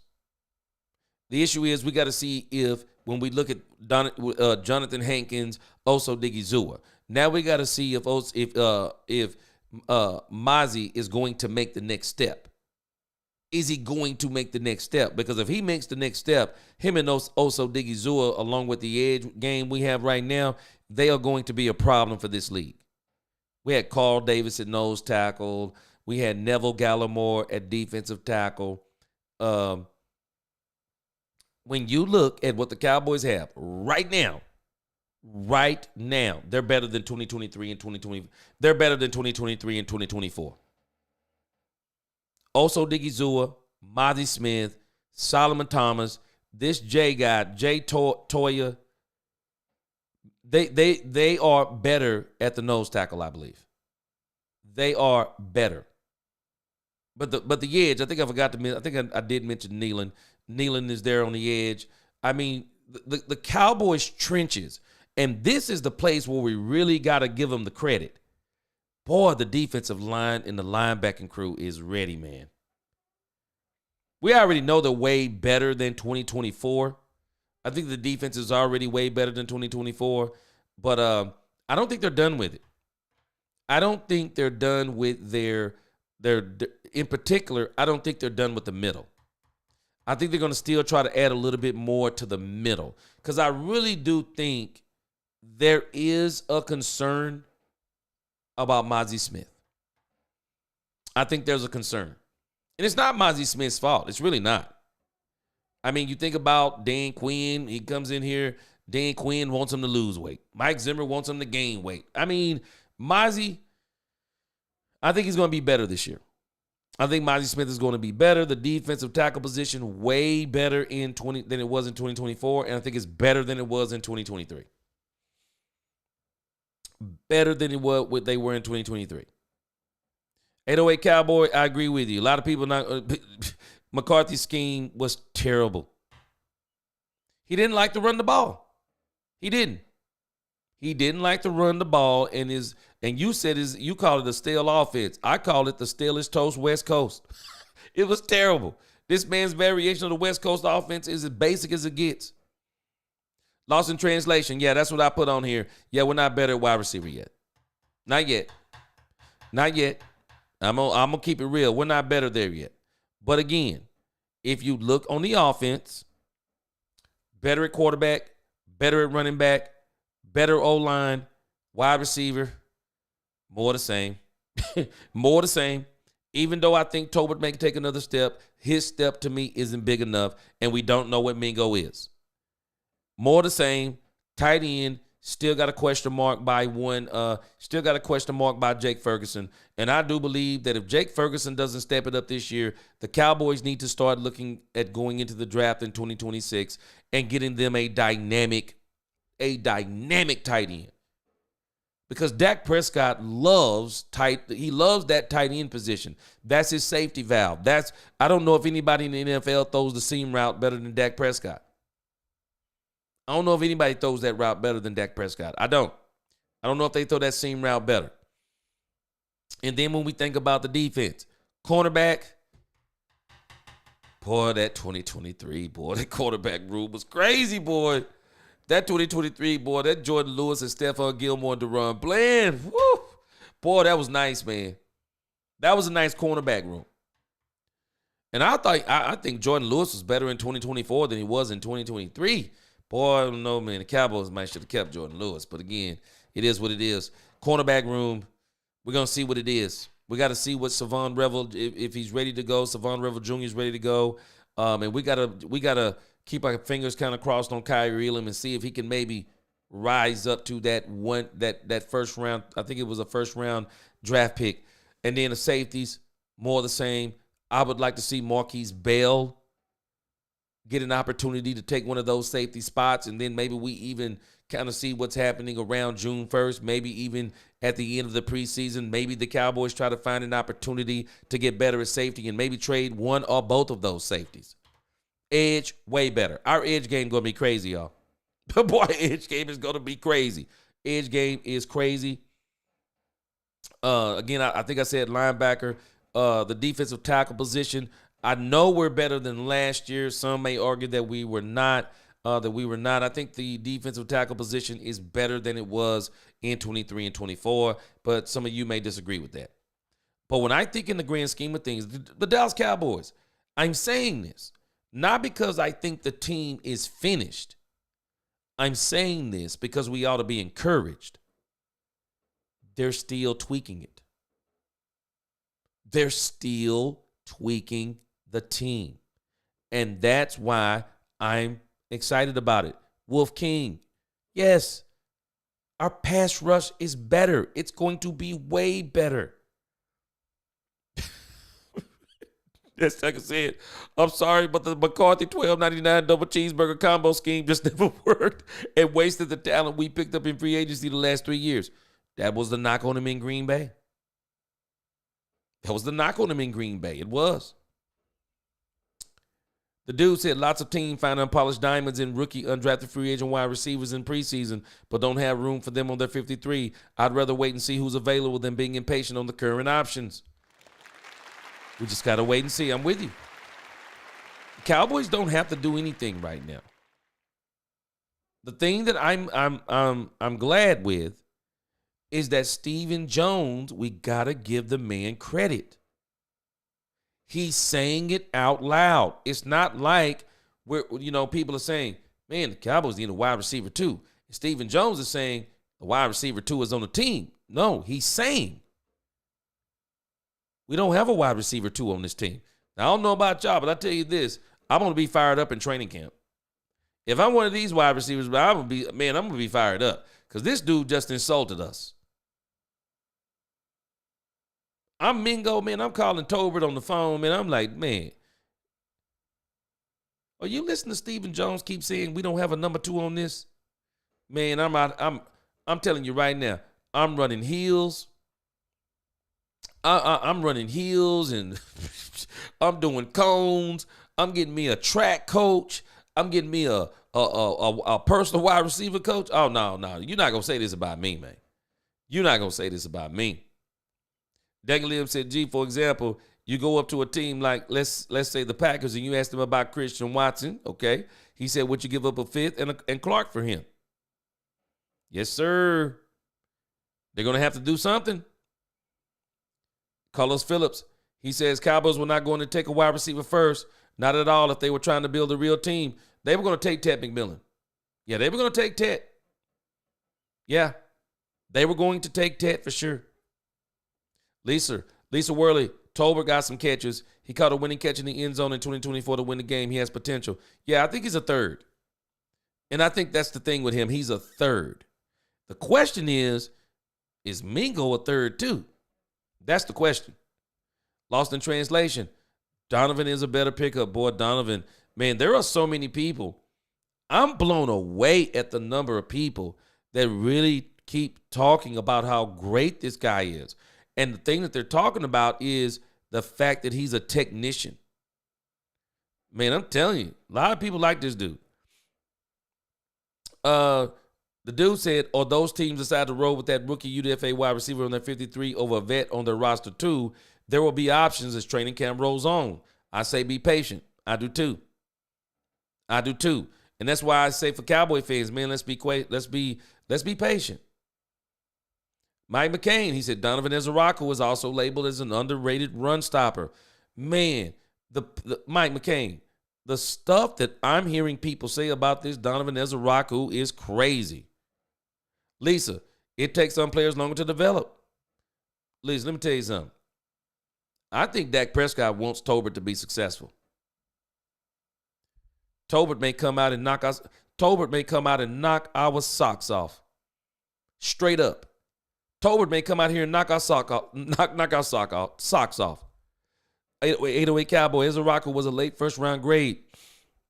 Bunched up with Golden and Buka Burden. That would be interesting to see who they would pick at 44 out of that group. Yeah, I do too.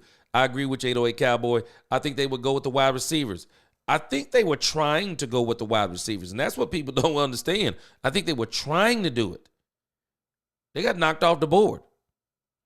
And again, 808 Cowboy, I'm just repeating myself again as I said this, the one thing I noticed in the mock drafts, if you picked a wide receiver first, you were able to get one of the running backs.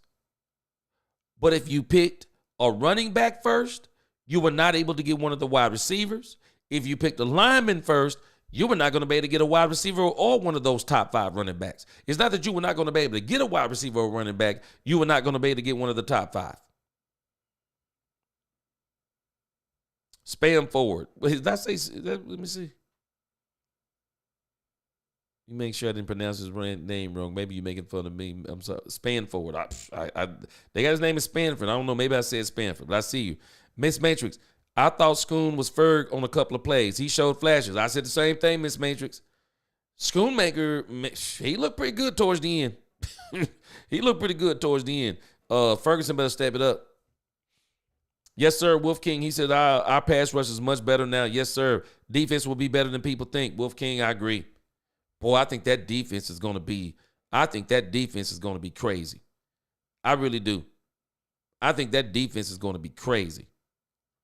Especially as the season goes on. I think it's going to be crazy. All right, Stephen White, good night. You can catch the rest in the morning. Catch it on your way to work or whatever. The dude, he said, these tight ends make me Jerry Glanville, and I give them an NFL rating, not for long if they don't improve. Oh, yeah. Especially Ferg. Because Ferg was supposed to take a step last year, even though we know Dak got hurt, and I think he was hurt too. Gene Morris, what's going on? He said Dak can make a 4-3-1 running Paris Campbell into a solid number 2. Gene Martz, I think they got high hopes on him too. I think they hope Paris Campbell. I think they hope he turn out. Lost in translation. Oh, boy.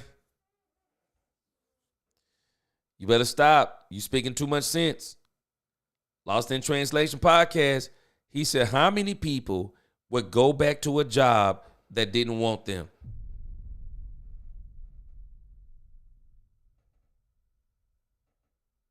Man, and I'm telling you, Lost in Translation, as much as people keep talking about these players, I don't know if the Cowboys want those players.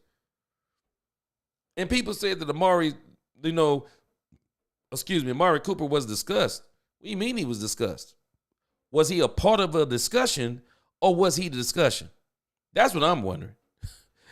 What's going on, Georgie George? Cowboys for life. He said, I love what you do, G. Appreciate you. Appreciate you being in here tonight. Rolando, he said, let's talk. He said, want to see Joe Milton throw a 70-yard TD and run over guys in the preseason. Dak is not going to play. Go Cowboys. Yeah, man. Hey, you know what? Rolando, let me tell you something. Looking back at this depth chart, this is going to be a great training camp. Let me tell you, I do believe there is some psychology also to what Stephen Jones is saying. Again, could you imagine being a wide receiver on this team and the GM / co-owner is saying there is no number 2 on this team, and you're Jalen Tolbert in your, 4th season? You're Jonathan Mingo coming from the Carolina Panthers. Those 2 receivers in particular, they ought to be ticked, man. I don't know about y'all, but boy, I'm ticked if I'm those 2 wide receivers right now. We are about to see some battles in this we're about to see some battles in the Dallas Cowboys training camp. At wide receiver, you're going to see Jalen Tolbert especially. I think Jalen Tolbert is going to be the one that's going to be, Jalen Tolbert is going to be playing, this dude Jalen Tolbert going to be playing so hard he don't know what to do. We're going to get to watch Jalen Tolbert and Jonathan Mingo, because I really do believe they are going to be battling it out for the number 3 position. Because if the Cowboys go get a number 2, and Tolbert is already the number 3, Mingo then is battling for a number 3. And he's probably battling for a 4-2. Jalen Brooks is going to be one of these odd men out, I believe. And a lot of these guys back here at the back, they're going to be an odd man out. I wouldn't be surprised if our UDFAs, I will not be surprised if they make the practice squad. But these other guys, they're going to probably be odd men out. We'll see how that turns out. But I'm telling you, boy, we're about to see a battle. Jalen Tolbert and Jonathan Mingo. I know nobody think it is, but I'm telling you, it is going to be a battle between those 2. It's going to be a battle. I'm here for it. It's going to be a battle. Paris Campbell is going to be in that battle. Paris Campbell, he's going to be battling Jalen Brooks, Ryan Flanoy. It is going to be a battle in the Dallas Cowboy camp this year. They're going to be battling out a wide receiver. Let me tell you something. Alsim Richardson, Tyler Guyton. We'll see where Alsim Richardson is as far as his recovery goes. But I'm telling you, I don't think Tyler Guyton is safe. I don't think Tyler Guyton is as safe as some people think he is. Not at left tackle. I don't think he's safe. I don't. We're going to still see Robert Jones. We're going to see where he's what he's going to do. See who he's going to push. He'll push Tyler Smith, but they're banking big on Tyler Smith, and I think Tyler Smith is going to be an absolute beast. I trust Tyron Smith, and let me tell you something. This dude, Brock Hoffman, he's an absolute dog. I'm so glad Brock Hoffman on this team. I don't know what to do. Brock Hoffman is going to push any one of these guys because he wants to be a starter. I'm just telling y'all, man, Brock Hoffman, you watch what I tell you. Brock Hoffman may turn out to be a casualty on this team just simply because of the depth that they have. Brock Hoffman is going to go to another team and he's going to hit the lottery. I'm sorry. Brock Hoffman is a dog. He's a dog. Brock Hoffman right now might be able to start on a team. I'm telling you, you just wait. Brock Hoffman is going to battle. He is going to be an absolute beast. And then, of course, Jake Ferguson, get ready. Luke Schoonmaker is coming for your job. Luke Schoonmaker is coming for your job. And this guy back here, I'm going to do some research on Tyler Neville. They keep talking about this dude too much. This dude is he's what you call an overcomer. He's overcome cancer. He's overcome a few other things. You know, I think born with no hearing or something like that. And this dude has just overachieved at every level. This dude, Tyler Neville, he's a dog. He's going to try to make some noise. He's going to try to make some noise. Jake Ferguson, you're in for the battle of your life, bro. And I'm going to tell you another battle that people do not understand. This is why I'm going to love this training camp. Stop thinking Joe Milton III is going to come in here and be the number 2 quarterback. Stop thinking that. Will Grier's going to battle him. I'm telling y'all, Will Grier is going to battle Joe Milton III. Just like Cooper Rush battled Trey Lance. People thought Trey Lance, big quarterback, 6'4", rocket for an arm, can run the ball, elusive. They were saying some of the same things about Trey Lance they were saying about Joe Milton III. Only for Cooper Rush to beat him out. Will Grier can play. Will Grier and Joe Milton III are going to be battling. See, when you play quarterback, it's not about having a rocket arm. It's just not. It's not about having a rocket arm. Tom Brady didn't have a cannon for an arm. You can go down the line on these Super Bowl quarterbacks. You're going to find out something. They didn't have cannons for arms. Some did, but the majority of them didn't. Joe Montana didn't have a cannon for an arm. Peyton Manning didn't have a cannon for an arm. People don't even classify Patrick Mahomes as a cannon for an arm. They don't. You don't hear that a lot about Super Bowl level quarterbacks. It's not their rocket arm. Everybody's so impressed. Man, he can throw a ball 95 yards. And we're not concerned if you can throw the ball 95 yards. I mean, that's cute when you're showing that stuff on Instagram and X and TikTok. Yeah, that's cute. What we're looking for in a game is, can you hit this man in the right spot on a 5 and out? Can you hit him in the right spot and keep him on the run and the crossing route? Can you throw a seam route right over the linebacker's head? Drop it right over the safety's head? Can you throw that go route? Can you hit that receiver in stride in that go route? Can you make sure that the wide receivers don't have to break stride to catch your passes? I don't care if you can throw the ball 95 yards. How many times are you throwing the ball 95 yards in a game? What, Hail Marys at the end of a half? Hail Marys at the end of a game? Man, we don't care about a rocket arm. What does your ball placement look like? What does your accuracy look like? Trey Lance got a rocket for an arm. He does. Trey Lance has an absolute cannon. But what about the ball placement? What about the timing? That's what we're concerned about as a quarterback.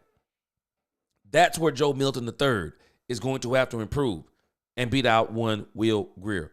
Will Grier, people need to stop thinking this man is a slouch. He's no slouch. The running back thing, it's going to be a great camp for running backs between all four of these guys. But I think Jaden Blue, Cowboys already know what they want to do with Jaden Blue. Phil Maffa, I think they already know what they want to do with Phil Maffa. We'll see of these two running backs, Javonte Williams and Miles Sanders. There may not be a need for both of them. And if there is one of them, I have a funny feeling they're not going to play.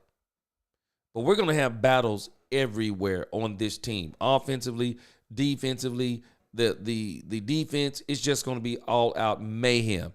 Man, these guys are going to be playing. These guys are going to be playing, man, when you look at this doggone defense. And it's just going to be a great, great training camp for the Dallas Cowboys. I'm here for it. I am here for it. I'm going to enjoy it. The only thing we got to do, just got to be patient. Let's just wait and see what they're going to do. They're not just going to get a wide receiver. I think they probably do need to tweak a couple of more places. Again, I still want to see Asante Samuel Jr. in the Dallas Cowboys uniform. I don't think they need to rest on their laurels at cornerback. I think they need to continue to try to get better there, because I'm telling you, man, Jordan Lewis is going to be hard to replace. He is. I think they got players on the team with the potential to replace him. But, boy, we'll see what Israel can do. We'll see what Izzy can do. But, boy, it's going to be hard to replace Jordan Lewis, boy. Jordan Lewis was in his prime, man. He was balling. But it's going to be a great camp for the Cowboys, guys. I mean, I think we're going to be so pleased with what's going on. Ghostface Gamer got me there rolling. Ghostface Gamer said, Mingo is Jerry's wide receiver, too. Boy, Ghostface Gamer, you are not lying, boy. I bet you when they be in that room talking about them wide receivers, Jerry be like, and don't forget about Mingo. I can hear Jerry right now. Don't forget about Mingo now. He is our number 4 pick. He was saying that at the press conference. So he said it at least 2 or 3 times. Ghostface Gamer says the trade still sounds possible. Pickens and the Bucks have receivers they might trade. I don't think Pickens. I'm not sure Pickens is going anywhere. Oh, excuse me. I don't think Pickens is going anywhere. I think the Steelers were just trying to get back into day 2 with Pickens. Why would you trade Pickens if you're going to bring in Aaron Rodgers? Aaron Rodgers needs somebody other than DK Metcalf to throw to. Man, DK Metcalf, if this team can really get them a quarterback and we can get if they can get Pickens settled down, do we not understand what Pickens and DK Metcalf would be? Whew. Boy, could you imagine DK Metcalf and George Pickens? Whew. Hey, man. Pittsburgh need to think hard on that. They need to think hard on that, man. I mean, you talking about 2, man, you'd have 2 great receivers. That's what everybody wants to do. I mean, that's what everybody wants. Pickens' contracting is not that high. Suge Midnight, what's going on? I'm up after midnight. What's going on? He said, holla, Brother G and Cowboy Nation's familiar. He said, watching it work. Yes, sir. Should be working. He said, they'll be all right. Yes, sir. Yes, sir. Just make sure nobody get hurt. You all good. Georgie George, let me tell you something, man. If they would ever gave Dan Quinn a defense like this, shoot, they might would have won a Super Bowl. Dan Quinn would be salivating over this Cowboys defense. Dan Quinn would actually be saying, man, I got linebackers. Dan Quinn, man, I actually got linebackers? Jerry, you gave me linebackers? Yes, sir. As Teca said, don't forget about Justin Barron. Okay, he's a thumper. Boy, you got me rolling, boy. Yeah, he said the Bucs might want less for Jalen McMillan. He'd be an upgrade to Mingo. Yeah, I seen some McMillan talk too. Saw some McMillan talk. Lil D Texas, what's going on? He said, we must love our team to be up this time of night. He said, bet the Jones sleeping good. Hey, yes, sir. Cowboys after dark. You know how we do. Georgie George, Dan Quinn would have had a blast field day with this linebacker. Oh, man. Boy, Dan Quinn. Boy, Dan Quinn would be going nuts. Yeah, Ghostface. Lipke. We got to figure out how to use Lipke. Stu's too talented not to be used. We got to figure out how to use him. Rolando, he says, what kind of defense are the Cowboys playing with their new defensive coordinator? If what I'm hearing is right, it will be a rush for drop 7. I'm hearing that's what Matt Eberflus likes to do. So it will be it'll be 4 down linemen. So we're going to see if that's what it is. Should may not. He said, I want to see what Stevens got, but he can't stay healthy. Yeah, this is the knock on some of these players we have. Ghostface said, do you think Mingo is much better than Tolbert? Let me tell you, you're about to see, because they're battling for number 3. They're battling for number 3. They are. They're battling for number 3. We're going to see a great battle in training camp. We are. Lost in translation, he said, why does it take 2 years to address any one position? 1 year was line. Lost in translation. We can't see to do more than 2. I mean, this year we've actually addressed quite a few. If you think about it, we've addressed more this year than we ever have in the past. He says we need to learn how to be nimble when it comes to addressing needs. Yeah, this year we've actually done more than we've ever done as far as addressing needs, man. But again, let me go a little further down in the chat and we'll continue our conversation. But I appreciate y'all tonight, man, boy. Y'all got me rolling in here, man. Yeah, boy, Toya versus Book. Hey, Toya don't have to worry about it. He's a defensive tackle. Booker, I think Booker's got his position. Booker is got his position solidified. But Toya is going to really push, I believe, Mozzie Smith. I believe he's going to push Mozzie Smith. I do. I think he's going to push him. I think he's going to push him hard, too. Darren said, I believe Caleb Carson can replace Jordan Lewis. He showed, I think they all kind of showed some flashes last year, but boy, Caleb in a couple of them games, boy, they went after him. They went after him, but we'll see. D.P. Johnson. Man, I so much agree with you. I wish the Cowboys would have paid him. I was so glad when he got paid, but I wish the Cowboys would have paid him. Jordan Lue, boy, he was Boy, he balled out that last season, man. He balled out that last season. Oh, Daily said, nice, yes, sir. Tell you, boy, that Jerry Jones, I bet Jerry Jones, somebody says, hey, don't forget about Mingo. Boy, I bet they just look at Jerry like, come on, man. Come on, man. Yeah, sure, midnight. I think that they're going to try to give Izzy an opportunity at that nickel cornerback position. Yeah, again, Mingo is going to be battling probably for the 3rd, and we'll see if he may even battle for the 2.5. But don't worry about it, Cowboys fans. I am confident they're going to kind of, get some of this stuff going, and they're going to still be on the lookout for a number 2 wide receiver.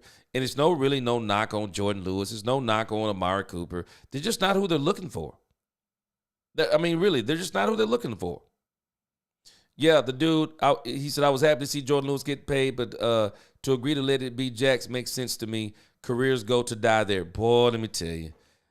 Boy, with the team the Cowboys are building now, Jordan Lewis would be he would be so good on this team right now that what they're doing. But we're going to see. I'm going to tell y'all, man, I'm pulling for Kyrie Elam. I really want to see Kyrie Elam do well.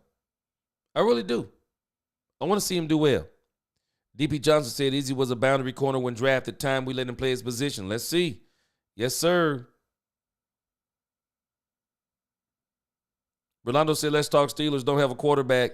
And offensive line without the receiver doesn't count. Go Cowboys. Yeah, they're letting Aaron Rodgers hold them hostage. Aaron Rodgers is holding them hostage. Gene says 4-2-5 nickel base. You say that's what they're going to run. That's kind of what they have listed there. I noticed that on their kind of what they look like on that depth chart.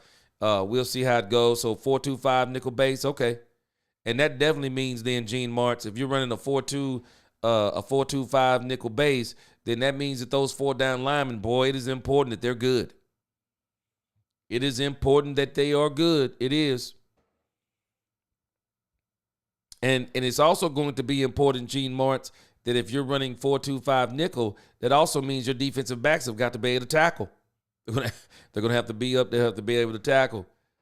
Lisa Worley, she said, I'll stay up all night talking about the Cowboys.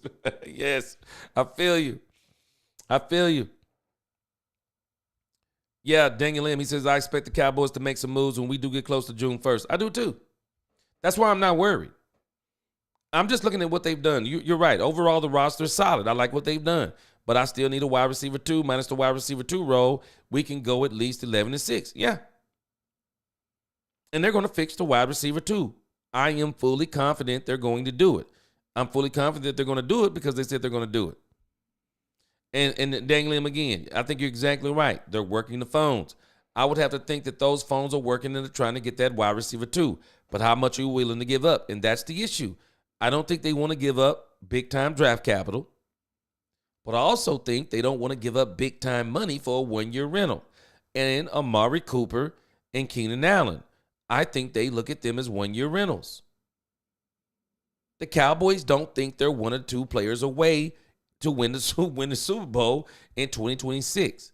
So the only way those 2 receivers make sense, there's 2 ways, I guess. If you're saying you're only going to have them for 1 year, just to be competitive, I guess if you want to throw your money around like that, or you look at one of them and say, we really do want them for 2 to 3 years, and you give them that kind of deal. I don't think those 2 receivers fit that bill. I don't think they're trying to give them that kind of deal. I don't think they're trying to give them that kind of deal. So again, I'm just imploring everyone to be patient. Be patient, man. Just look at what they're doing. People act like they're done. They're not done. Look at what they're doing. We need to be screaming for other than Keenan Allen. We need to be screaming for other than Amari Cooper. No, I really do believe the Cowboys really need to be looking at other teams and figuring out, is there one of these teams that has a overload of potential number 2 receivers, and seeing if one of those teams want to get a trade. They do. Man, leave Amari Cooper and Keenan Allen out there. They'll be out there. Like I said, they're veterans. They don't really need the training camp like the younger guys. Don't even worry about them right now. See what's going down June 1st. See what's going down June 1st, and as you get closer to June 1st. And I think I think some things will start to come to fruition. DP, he said, not sure why everyone is so quick to position EZ above Fowler. Oh, no, he's not going to be above Fowler. No, he's not going to be above Fowler. Fowler is going to definitely be a part of the plan this year. He's just, Ezraku is going to be a part of the rotation. The defense has so much depth, they're going to have a good rotation. He'll be a part of the rotation. Oh, no. No, they didn't pay Dante Fowler to come in here and be on the bench. No, that dude is starting. There's no doubt about it. He's starting. Ezraku is going to be a part of the rotation. Rolando Rodriguez says 4-2-5. Didn't they play that defense against the Packers? No linebacker. Man, I don't know what they was doing against the Packers, but I think that's kind of what they did, and it didn't work with the personnel they had. But the Cowboys got the personnel. I'm not really sure what they're running, though. I'll be honest with you. I'm not sure what they're running. DJ Dog 31, I'm with you. I would too. I would go as high as the third for a player. He said if Jameson Williams is on the trade block, I would trade for him. Yeah, I really do think the Cowboys are going to have to just say, man, we're going to go out here, and I think they're doing their due diligence. We have to understand the wide receivers that people are lobbying for. They've been out here. They've been out here for a minute. We don't have to get them out of desperation, because this sounds like to me people are saying get them out of desperation. We really don't have to do that. We don't have to do that. No. How about we do some real work? And we go out here and we see if we can get somebody else. Look on these teams. Start trying to poach these teams. That's what teams do. Look at the teams who got a wealth of weapons and say, hey, man, what about this dude? Hold on a second. Let me look up who we're talking about here.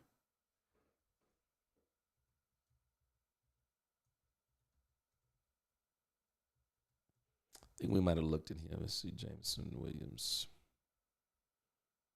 Oh, the Detroit Lions wide receiver. Yeah. Yeah, Jameson Williams.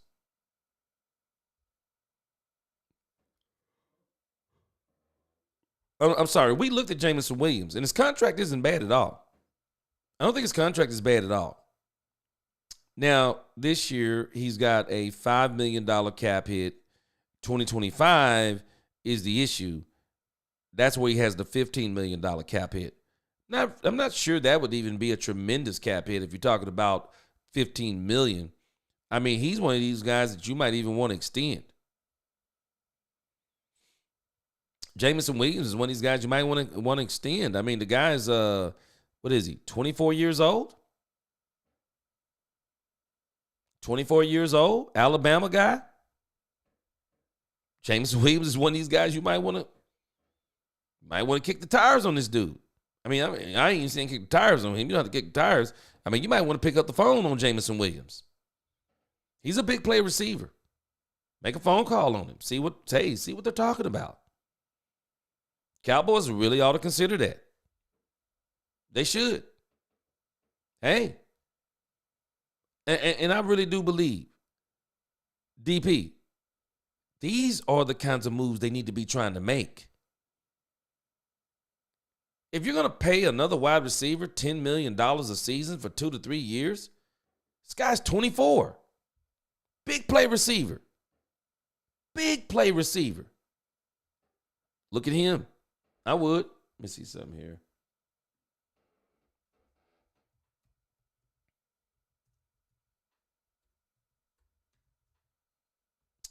Let's see.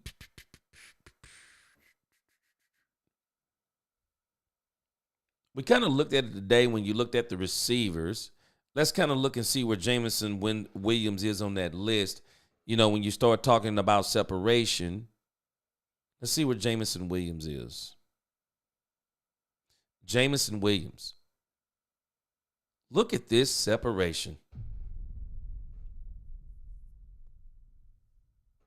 Jameson Williams separation. This number right here is cushion. Again, cushion is average cushion. So I'm pretty sure that means the cushion that the defensive back gave this particular receiver. So CeeDee Lamb is at a 2.9 at separation. Jameson Williams is at a 3.4. That's incredible. That is absolutely incredible. And when you look at the number of receptions versus the yards, this dude is a straight up big play receiver. He really is. He's a big play receiver. There is no doubt about it. And when you look at the contract, I don't think it's hard to manage at all. Yeah, Daniel Lim. I would rather pay Williams this kind of money than Amari because he's only 24. I mean, I would rather pay him. I'd rather pay him. Let's look at that contract again. That contract, you're only talking $5 million. You're only talking $5 million for this year. You're talking $15 million next year. He's a younger, when you're talking explosive, he's more explosive. He's more explosive than Amari Cooper is right now. He is. He's more explosive. We got to get out of our minds that Amari Cooper is the Amari Cooper that came and changed life for Dak Prescott. That's not the same Amari Cooper we're going to get. It doesn't mean we're not going to get a good Amari Cooper if we get him. But if you're saying you want explosive, here he is.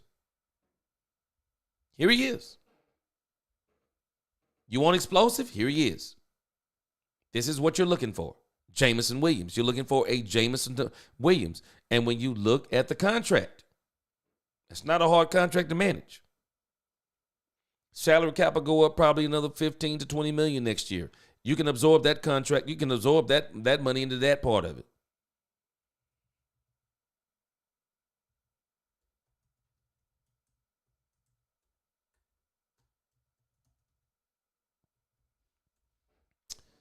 Jameson Williams. I was trying to see.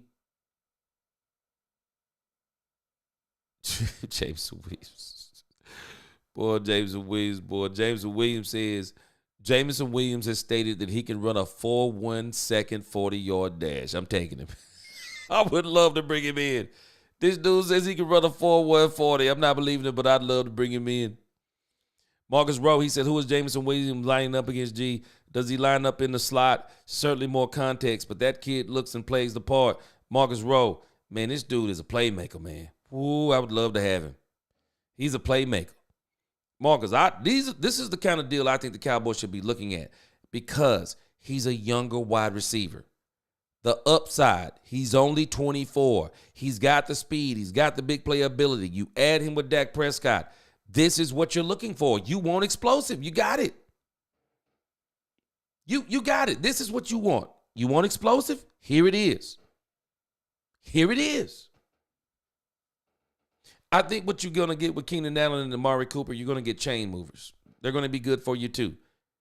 But if you want explosive players, when you think about a 6.5 yard cushion, do we understand what they're saying about this dude? You got to give him cushion.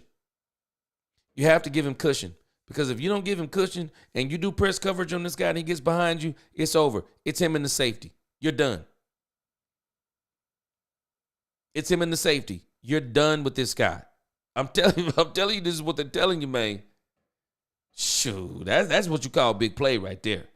That's big play. Kenneth Richardson. I'll be honest with you, a guy like that, man, I'd probably be willing to give up a third easy. I'd be willing to give up a third easy.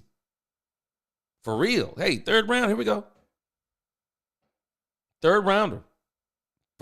First thing I'm throwing out. Let's go third.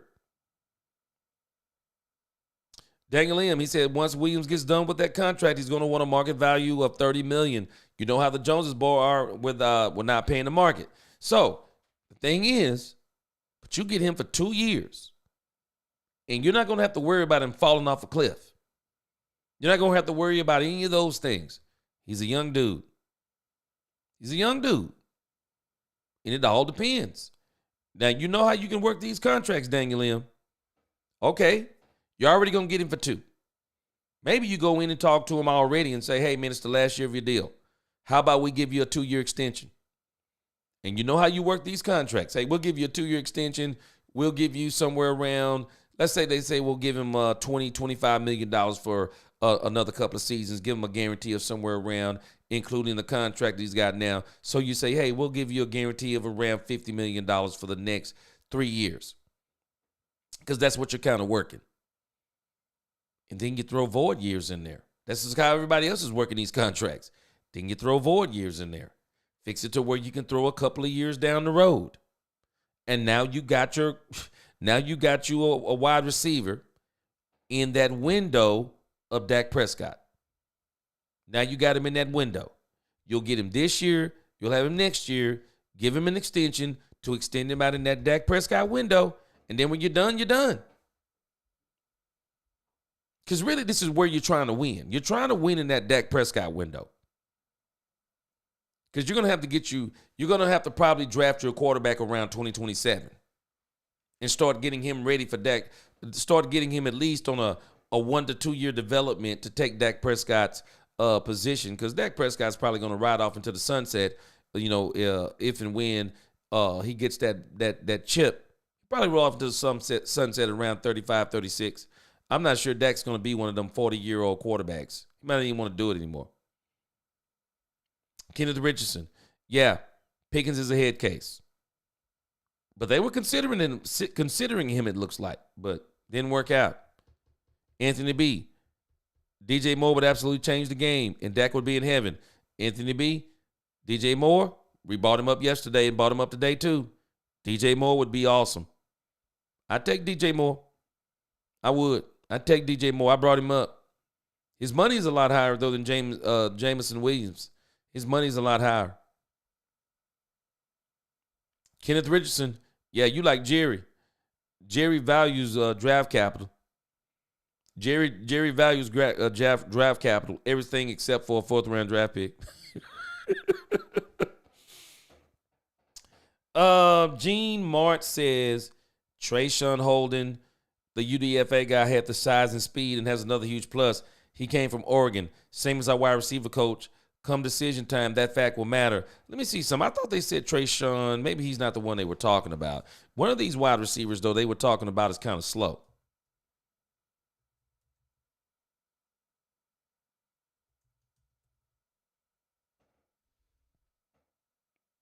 Okay, let's see here.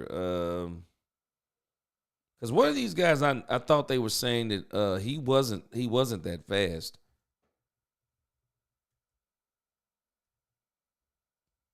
Boy, wouldn't it be crazy? Yeah, he's the one actually. Yeah, Gene, he's the one. Yeah, maybe his football speed is good. He doesn't have the speed though. And really, he's a 6'2" wide receiver. We got Flanoy is 6'2". I think Mingo is 6'2". So, his size isn't really anything unusual. He's only 205. His 40 is a 4.57. I remember he's the one they were talking about. He's got some skill, but I could see him on the practice squad. I really could see him on the practice squad. But I'm not sure he's even going to challenge. He's definitely not going. I'm going to be surprised if he challenges even Toll. I don't even want to say even Tolbert. I don't even know if he challenges Jalen Brooks at this point. But they may have a lot more patience for him because they might want to see what he is in developing. Marcus Rowe, if you get Williams, it has to be with extending him in mind. That's what I was saying. Yeah, you got to extend him 2 more years. Get him for a 4-year window. Get him to be a part of the run you're making now. Yeah, get him for the run you're making now. That would be the one. Lisa Worley, that's a good point you make. She said maybe we can get Cooper and Dak can make him better, like he made Dak better, reverse the role. Yeah. And with Amari, if you brought him in, you're right. Maybe he could be a placeholder of some sort. Maybe you bring him in with the intentions of, and if Mingo develops, then we can get them in some type of rotation. And that way they could maybe say, what we're going to do is we're going to keep Amari Cooper fresh. Maybe that's one of the ways you keep him from not getting injured. Maybe that's one of the ways you keep him fresh. Okay, we bring in Cooper. Let's see if we can get Mingo to take that next step let's see if we can develop Mingo or see what Mingo is while we have Cooper. I can see that too. If you're really looking at Mingo for the long run. But if not, then I guess you just get Amari Cooper for a placeholder. But Lisa, I'm gonna tell you this part too. I do think that there is a money issue when you're talking about not just Amari Cooper. I think there's a money issue when you're talking about Keenan Allen too. And I don't think they're coming on teams. They're not coming on teams even for one season. They're not coming on teams playing for single digits. Now, Amari Cooper, I'm not sure because a lot of people are down on Amari Cooper. A lot of people are saying this dude is done. So who knows? Maybe he will play for $8 million or somewhere in there.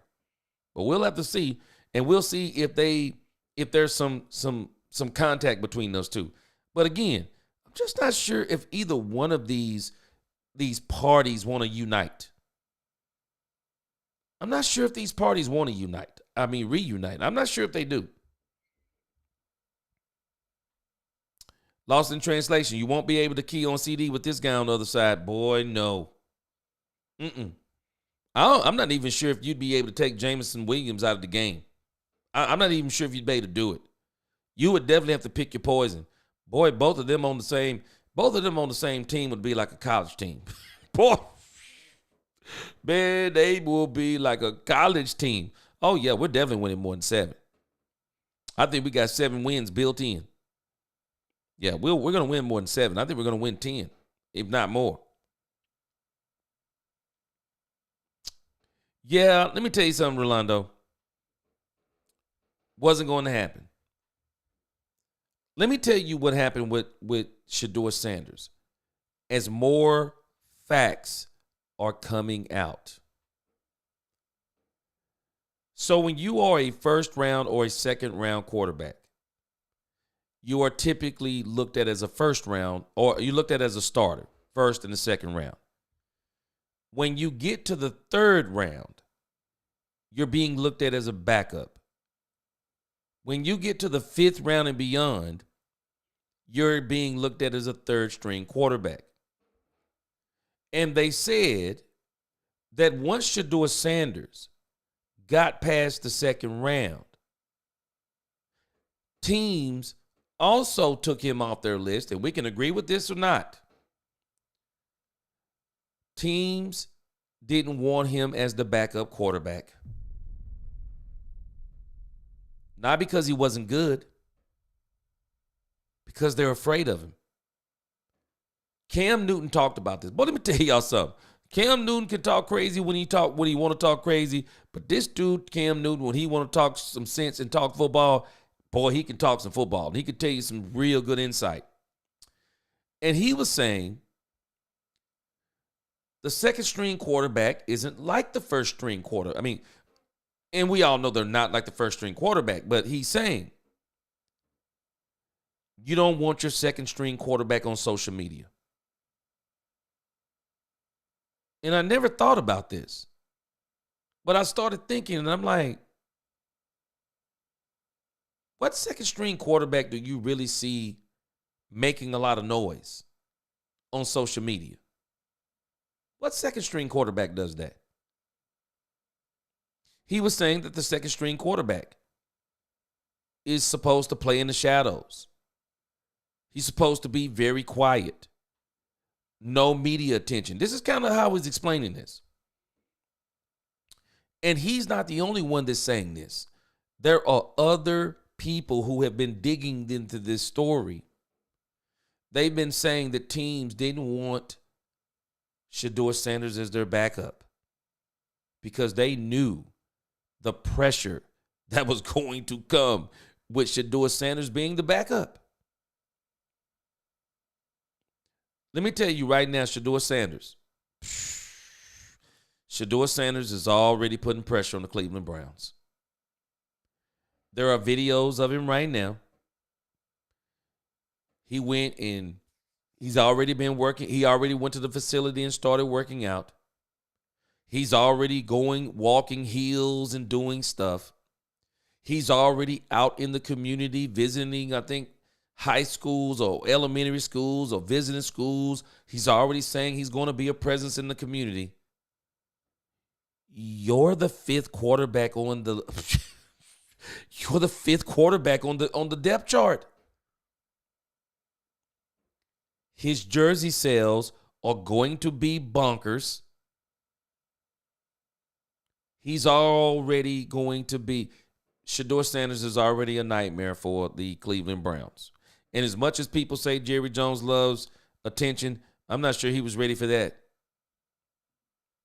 He said in his press conference, we've already made a decision on Dak Prescott. Could you imagine if they would have bought Shedeur in here?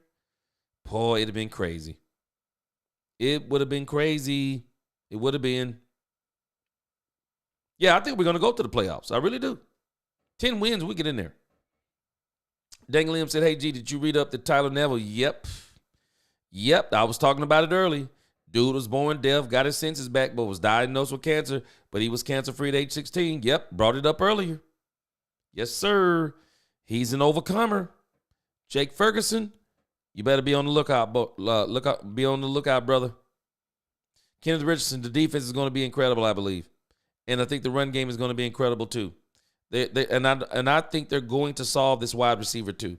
I'm not worried about it. It's only May the 1st. They're going to solve it. Marcus Rowe, crazy to think that the D will be the most improved unit this season. We focused on the O so much. I do. I agree with you.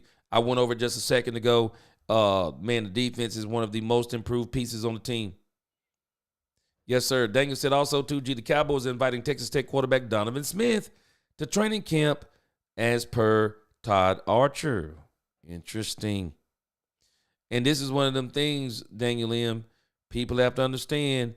Everybody thinking that Joe Milton III is the heir apparent. Slow down. Slow down. People know what he is now. Slow down. Joe Milton got to beat out Will Grier first. And the Cowboys, hey, might bring in another quarterback. We'll see. Marcus Rowe, Williams, and CD gives me that Irvin and Harper. Yes. That's exactly what it would remind me of. Boy, that would be right. Lisa Worley said, yeah, you're right. Just a thought, but I think Mingo and Tolbert is going to be going to be battling just to be in the game. They're going to be battling, and this is exactly what you want. Iron sharpens iron. They're going to make each other better. Mingo may be the very thing that's needed to push Tolbert, and let's see what he is. But I do think Tolbert is a solid third. I think he's a solid third. I do. Lost in translation. That's development quarterback money in the 5th round. And lost in translation, you think about it. Shedeur is already acting like. And this is one of the reasons why I'm not going to be surprised if he's the starter in Cleveland before it's all said and done. He's already putting in his mind he's going to be a starting quarterback on the Cleveland Browns team. He's already putting it in his mind. And now that he's put it in his mind, you already know he's prayed about it. He's going to try to put it into action. He is. He's going to make an impression on the team. He's going to make an impression on the media. He's going to make an impression on the community. He is going to put the Cleveland Browns in a chokehold. And the moment he's practicing well, I believe he's going to practice well. He's going to study his butt off. He's going to know the playbook. And when they see him in training camp, he's going to look better than the quarterback they drafted in front of him. He's going to be a problem for Kenny Pickett. I think he's going to beat out. I think he's going to definitely beat out Kenny Pickett. And before you know it, the media is going to start talking. He looked better. They're going to tell you straight up. He looks better than everybody in the camp. They're going to tell you he looks better than everybody in the camp. He's already doing it. And again, this is what some teams were afraid of. This is what some of the teams were afraid of. They were. The dude, it's it. You hit it on the head again. I think teams were afraid if Shedeur was QB2 and the team hit a dry spell, then Deion would be causing distractions in the media more than the Shedeur would. The dude, let me tell you, Deion wouldn't even have to cause the distractions. Man, if you go check this Cleveland Brown fan base and the way they are talking about Shedeur Sanders, man, they love this dude already. The fan base loves this dude already, man. They love him. They do. They love Shedeur Sanders. They love Shedeur Sanders, man. They do. Yeah, they love Shedeur Sanders. Absolutely loves him. So it is not going to be a problem. It is not going to be a problem that once this dude really turns it on,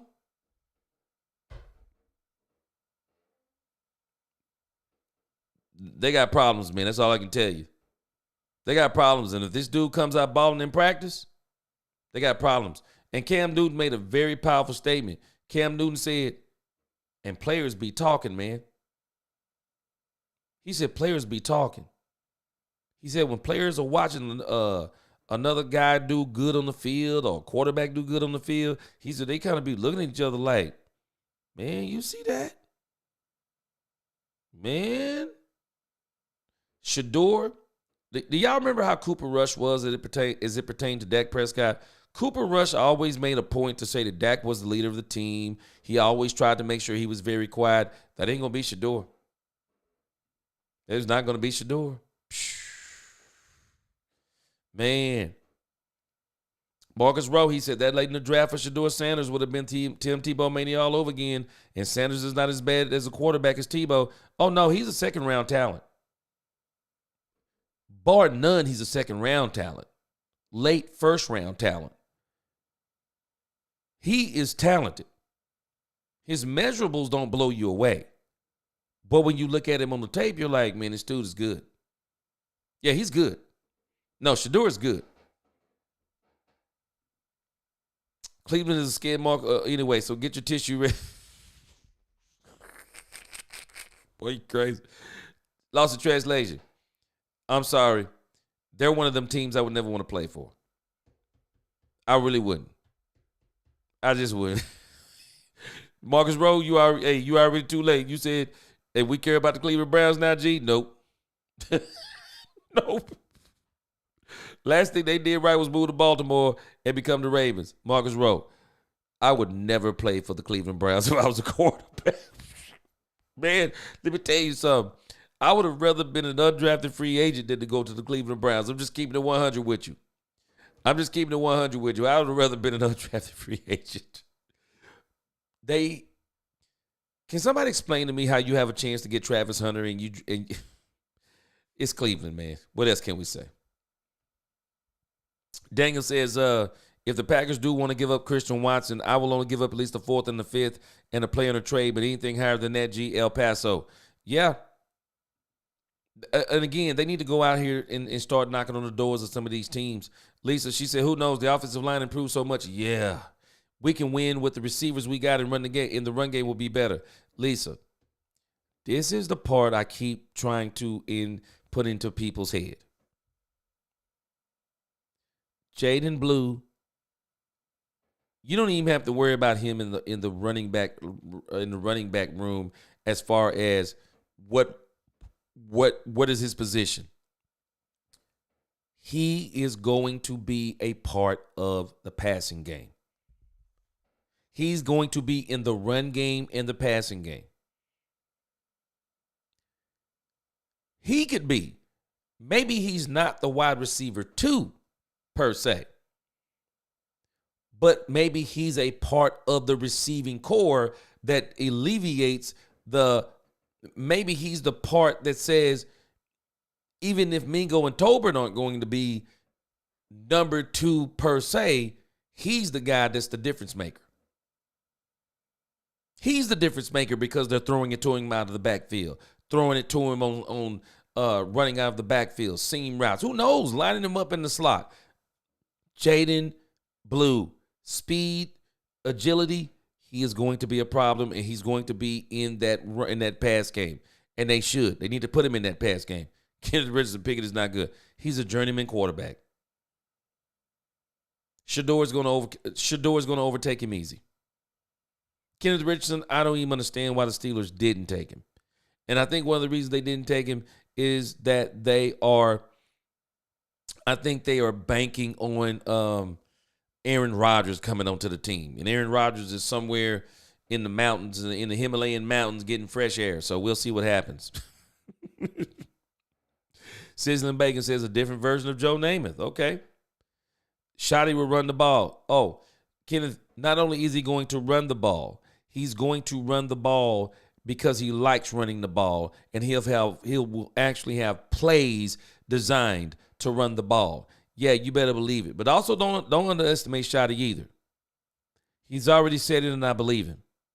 He said Dak Prescott is going to play elite level quarterback. You better believe he's got a game plan that's going to be off the chain crazy for Dak Prescott, and it's going to start off play action. Yeah, Wild Boy Trey, they're going to run the ball for sure. And they're going to be playing a lot off of play action. And again, we all got to understand, I believe the magic number is going to be 25 throws for Dak Prescott, 25 to 27 throws. So whoever comes in here needs to understand, you may get 10 targets starting out because the second wide receiver, unless it's somebody like Jameson Williams, the second wide receiver is going to have to prove that he can actually get that pressure off of Dak Prescott by catching the ball and making the catches and all the, by catching the ball, runs after the catch, being able to get separation, all those things. Once he proves he can do that, then he will take the pressure off CeeDee Lamb. But if that second wide receiver doesn't prove that he can get that separation, then it don't matter. Bills just signed Elijah Moore. I saw that. 1-year deal, $5 million. This might be the reason why Amari, back to the Dallas rumors, are picking up steam, knowing that Dak has Amari on line 1. Well, if he going to come in here and play for $5 million, dangle him. If Amari Cooper going to come in here and play for $5 million, I wouldn't be surprised if he's in here tomorrow. If he'll come in and play for $5 million, he'll be in here. I don't think that's what he's trying to play for, though. Wild Boy Trey, he says the reason why Shotty led the league in rushing 2 times with running back by committee. Yep. And he got him a real one now. Yeah, he got him a real one now. Doomsday, he said, we good when the main need is wide receiver 2. Boy.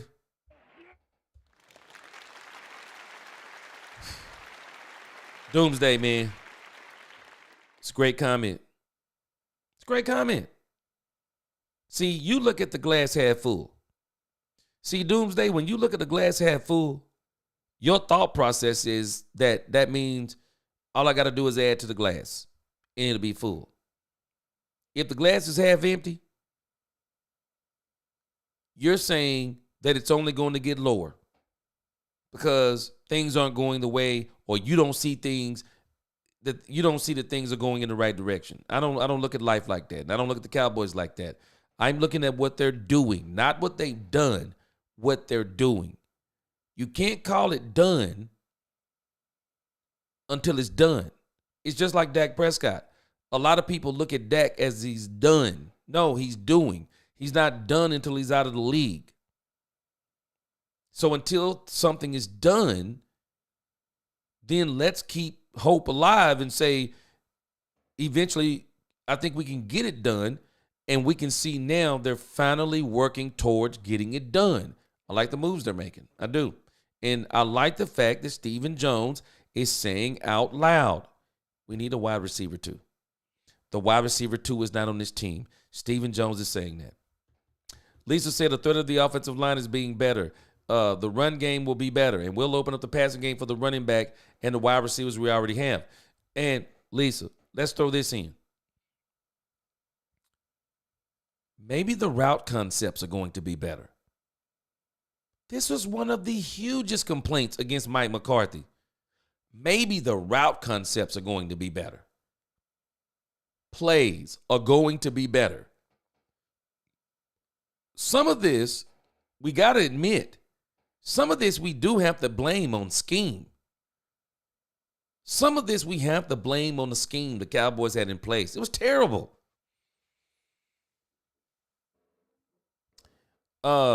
Daniel says, "Gee, I'm not opposed to having Amari back, but if he does come back, he needs to take the pressure off Lamb. Boy, let me tell you something. There's going to be a lot of pressure on him to do that too. There will be a lot of pressure on him." Bleeding Blue, what's going on? He said, "What's good, G?" He said, "Dang, you a night owl." He said, "Just getting to the job." He said, "I get to catch you before I clock in." He said, "God bless." Yes, sir. You too. He said, "God bless you, brother. Have a great and positive day." Yes, sir. Yes, sir. I'm about to turn it in here in a few. And then get ready for another day tomorrow of Cowboys. The dude, he says, also, don't forget a better O-line and running back crew means a better play action threat. That's it. You got to get Dak back to his roots. You got to get him back to being a play action quarterback. Dak has always performed better having a solid play action threat. The dude, Colin Cowherd said, Dak Prescott with a run game is Patrick Mahomes. Daniel M., he says Amari's going to have to show up big in big-time games when we need him, and we need him to be healthy as well. I know that Dak and Amari have that connection. And a lot of people are saying he don't like to play in cold weather. Daniel M., there will have to be some fence mending between Jerry Jones and Amari Cooper. There will be. There's going to have to be. Yes, sir. Lost in Translation said, with a good running game, the play action is more than just window dressing. You're right. Yes, sir. Oh, yeah. Wild boy Trey, I'm 100% with you, boy. Boy. This is going to work out great for the Cowboys. The firing of one Mike McCarthy. I'm in 100% agreement with you. I'm really ready for the Cowboys to also to go ahead and start interviewing some of the draft picks. I want to check something out real quick. Yeah, I'm really ready for them to start drafting some of the draft picks and things of that nature. Man, it is going to be great. Yeah, it's going to be absolutely great when they finally get this thing. When they finally get this thing settled, and definitely start getting some of the players to talk. I was listening to one of the guys from Pro Football Focus today. Before we get out of here, I want you to hear some of the stuff that he was saying. Let me see if I can go to another spot.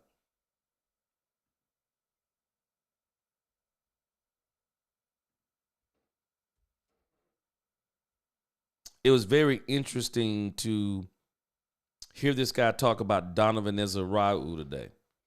Let me see. I want to make sure.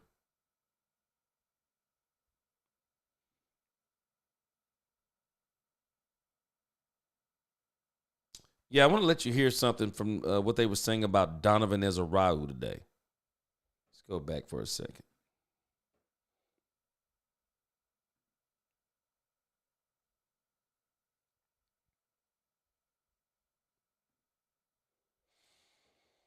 Let's see here. This guy was saying some very interesting stuff about Donovan Ezra-Rau.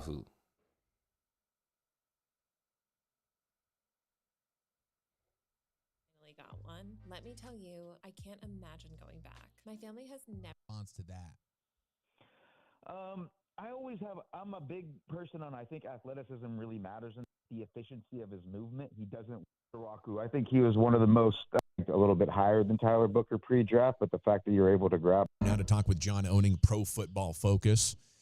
following this draft, big eventful Cowboys offseason hopefully coming up. John, how the heck are you this afternoon?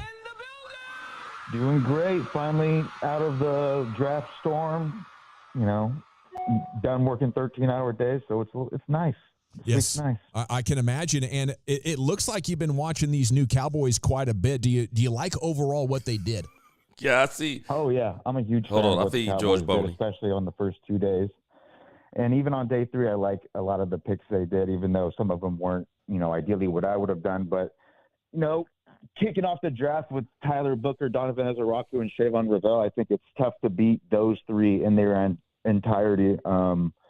Personally, I had Ravel and Ezeraku ranked a little bit higher than Tyler Booker pre-draft, but the fact that you're able to grab all 3 in the first 3 rounds, I think that's just a fantastic haul. Tell me more about. He said he had Donovan Ezeraku and Shavon Ravel higher than Tyler Booker? Wow. That's all I can tell you on that. Wow.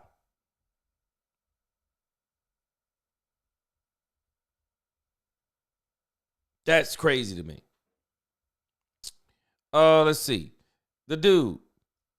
Don't forget to check out Doomsday Podcast with Bill O'Brien, Booker's Farm. Okay. Let me ask you a question. So the podcast.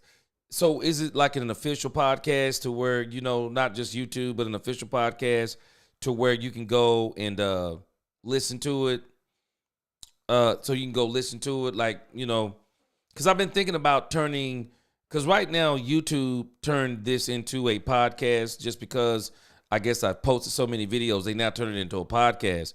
But I'm looking at turning this into an official podcast to where you can get it on Apple, iTunes, Spotify, and all of that stuff. Any of y'all, give me your feedback on that. What do you think about that? But that's one of the things that I'm actually thinking about doing it. Doing it this month.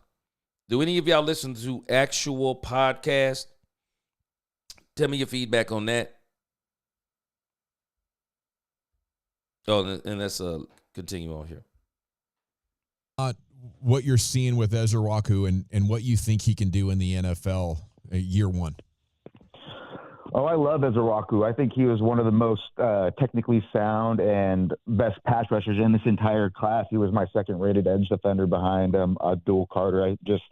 The major thing that I love about him is just the efficiency of his movement. He doesn't waste a lot of steps. You see a lot of younger edge defenders, younger pass rushers. They waste a lot of movement on their way to the quarterback. And when you're racing to the quarterback and how quickly those quarterbacks are getting the ball out these days, you have to be efficient with your movement. Every step has to be gaining ground on the quarterback. And I think Ezeraku does that extremely well. When he's cornering, he's not taking extra steps. He's not having to gear down because he has to slow to maintain his balance. He's able to maintain his balance at high speeds with great bend and great closing speed. And I think his ability to chain together moves, to set up moves, to win with his hands, to be able to slip punches, parry punches, all those things are going to make him a very effective pass rusher. I think even from year 1, I think he's someone who can give you, 6 to 8 sacks in year 1 if he gets enough snaps, if he gets enough time on the field, for sure. John, when it comes to the Yeah, Bleeding Blue. Let me ask a question real quick. No, Bleeding Blue, it would just be me. I would still be on YouTube. And as a matter of fact, I'm thinking I'm going to do a video podcast. So it would still be on YouTube, but it would also be available for people to listen to who just listen to podcast only. Because some people just listen to podcasts sometimes. So I'm thinking about going that route too, because there may be people who really into the podcast game get the opportunity to check us out. Lord, no, I'm gonna get you that wrench this week. Appreciate you. He said just got finished working out and getting great content. He said time to get ready for work. Oh, you're the man, G. Yes, sir. You must go to work early. The dude, he said, I'm a mix. Some national-based shows, I would rather just watch clips on YouTube, but there are a couple of daily podcasts I listen to. Okay, I feel you. Yes, sir. Okay. Yeah, I'm gonna probably get that going this month. Man, this thing with Donovan Ezeraku, like big on Donovan Ezraku. And I'm still blown away that he had Donovan Ezraku and Siobhan Revell ahead of Tyler Booker. Wow. Absolutely wow. Doomsday Podcast with Werder and Mosley and 3 and Out with John. Okay, but check those out. There's another couple of guys I've been checking out called Locked on the Cowboys. You ever heard of them? They're pretty good too. Man, I appreciate you, Bleeding Blue. He said we can't get enough of you anyway, G. Man, appreciate you. Yes, sir. Appreciate you. First round pick Tyler Booker. Some of the criticisms are just the lack of athleticism, especially like the combine numbers and stuff. What would you say in response to that? How many cars have I purchased? Okay, I hadn't heard this. Have y'all heard this criticism about Tyler Booker? I'm a big person on, I think athleticism really matters in the NFL, but the position where I think it arguably matters the least is the guard position. Mm-hmm. And I think that's just because things like angles, pace, those type of things matter so much more than overall raw athleticism. I mean, we appreciate saw you, Travis the dude Frederick here, who is arguably a worse athlete than Tyler Booker, and he was still able to be very successful on those movement type plays, on zone runs where he has to reach a one technique, or he's pulling out on a gap run, or he's even getting out on a screen. We saw that the things that matters on those are just your ability to play with pace and your ability to take good angles to your good blocking angles. Those things matter way more than your ability, how fast you are in a straight line, or those type of things. But I would even say the people that are really worried about his tested athleticism, the one combine or pro day drill that really translate even adequately well to offensive line play is the 20-yard shuttle. And Tyler Booker's 20-yard shuttle tested into the 74th percentile, the one he did at his pro day with Alabama. And that's a very good score that I think kind of illustrates that he does have the functional athleticism to succeed in the NFL at the guard position for sure.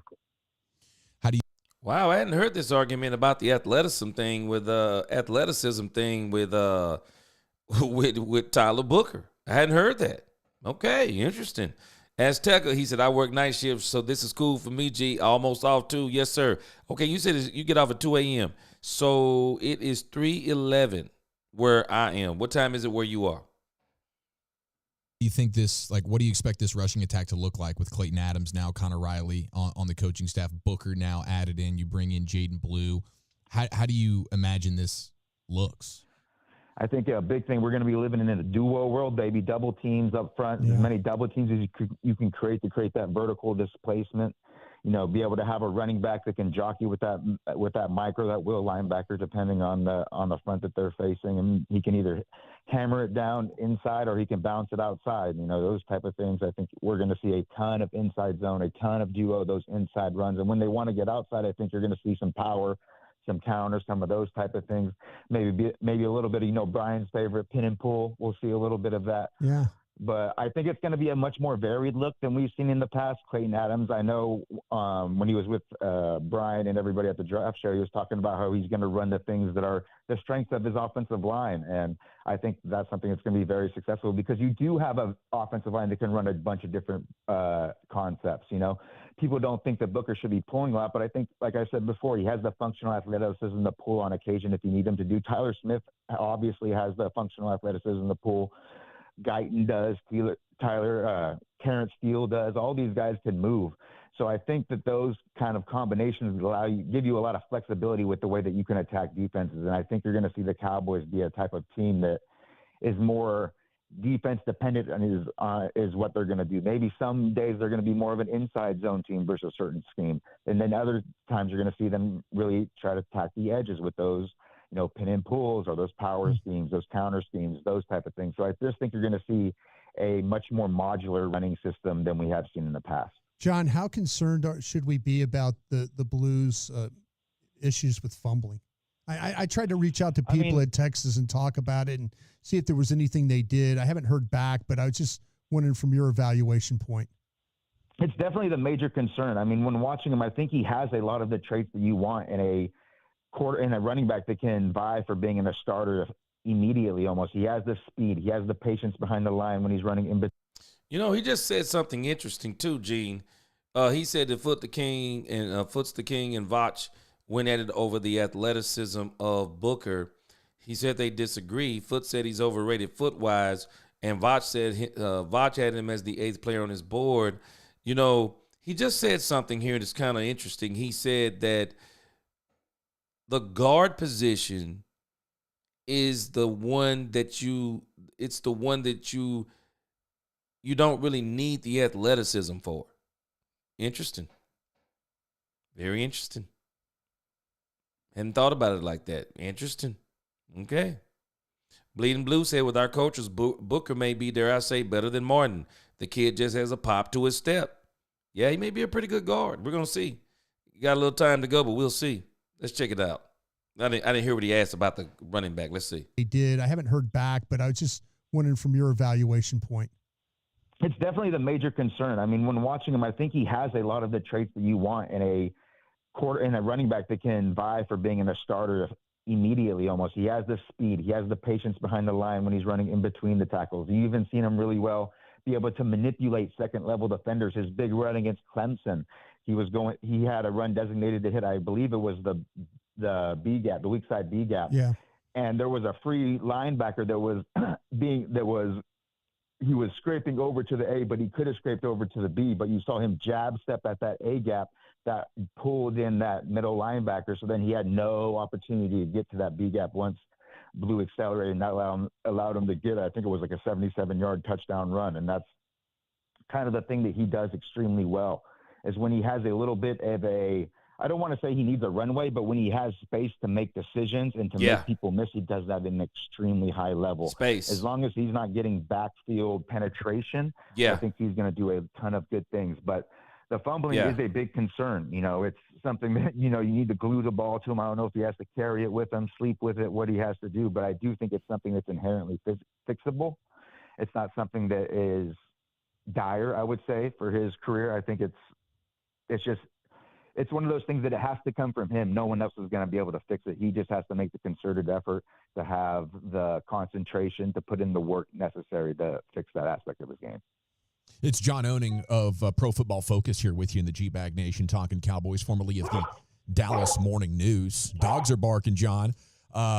What do you think the Cowboys are going to do with these corners? I mean, I know you love Ravel. There. Are they gonna pay Bland, keep Diggs, or is this like the 1 year where they had Lamb, Amari, and Gallup all together before money got involved?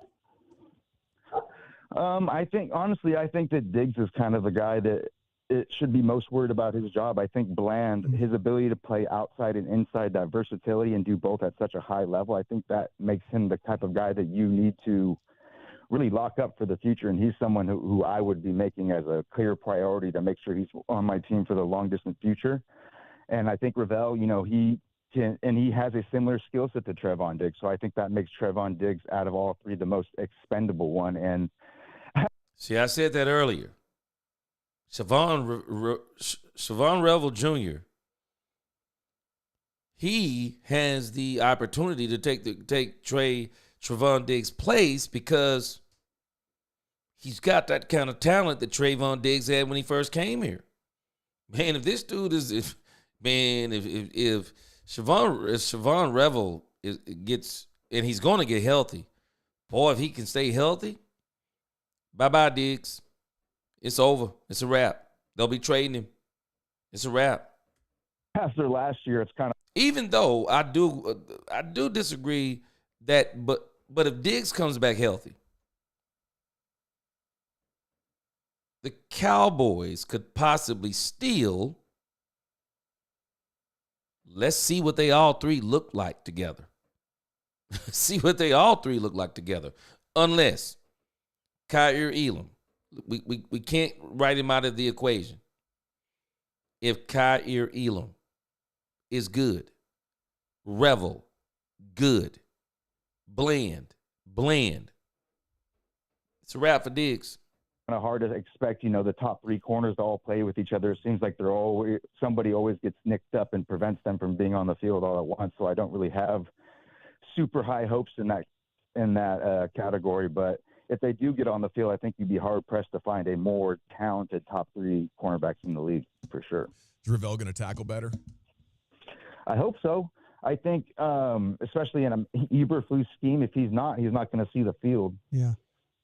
Well, what do you think about the Eberflus's scheme and Trevon Diggs has got to be worried.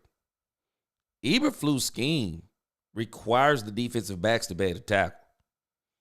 Trevon Diggs was struggling with tackling. Yeah, I remember that movie Bleeding Blue. He was struggling, man. He really was. Siobhan Revel, big cornerback. We'll see. I think he's gonna be fine in Matt Eberflus's defense. UCLA defensive tackle JT? Do you think he's a guy that could be like in the starting lineup on rundowns and be better than Mozzie Smith? Well, the first thing I learned is he's Tongan and not Maori, so he doesn't do the haka. But that's a good point. That, see the things in scouting you learn there, man. Right, John? There are differences between the Pacific Islanders. Who would have known? Who would have known? But Jay Toei is a guy. Before the draft, I wasn't really a huge fan of. Okay, so Jay Toei. Okay, Jay Toei. It's not Jay Toy. It's Jay Toei. Got you. Just kind of get put off in the pre-draft process, but when I see nose tackles consistently get reached by centers on zone runs, I think that's something that, has specifically hampered the Cowboys a lot in the past. So it's something that kind of puts me off. And I think that kind of gave me a negative lens of his talent level and his kind of, his grade. I gave him a 6th round grade.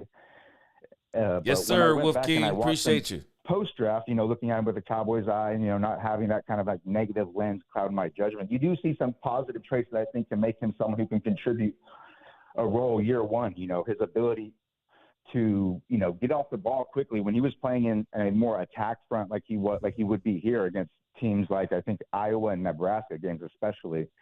He showed the ability to make first contact, to create that push, to reset the line of scrimmage, and to make plays in the backfield, or at least cause the kind of backfield disruption that allows others to make plays. I know Carson Schlesinger on more than a couple of those plays was able to make tackles because Jay Toyoi set him up a free run to the ball carrier. So really impressed with that. I just really struggle with his lateral mobility, against zone runs. I think he's the type of guy, Twitter put this on X, that against zone running teams, I think he's someone who's not going to really have much ability to function at a decent level, a starting level, a capable level in those games. But when we see teams that run more of a gap scheme, those duos, those big on big type of runs, those vertical downhill teams, those inside zone teams, I think you're going to see him have a little bit more success, and he's going to be able to function and have a pretty good role. So I think year one, he's going to kind of have a scheme dependent role. And then hopefully in year 2, year 3, maybe he loses 10 to 15 pounds or something and just get that lateral mobility so he could just stay connected to his gap just a little bit better on those type of zone runs. Yeah, John, I think you have him right. I thought the wider you went on him, the more problems that he had right there. That he was, when he just, it wasn't, he would move his feet and all that, but he just maybe the little bit further to his right or to his left, there was some issues there with that.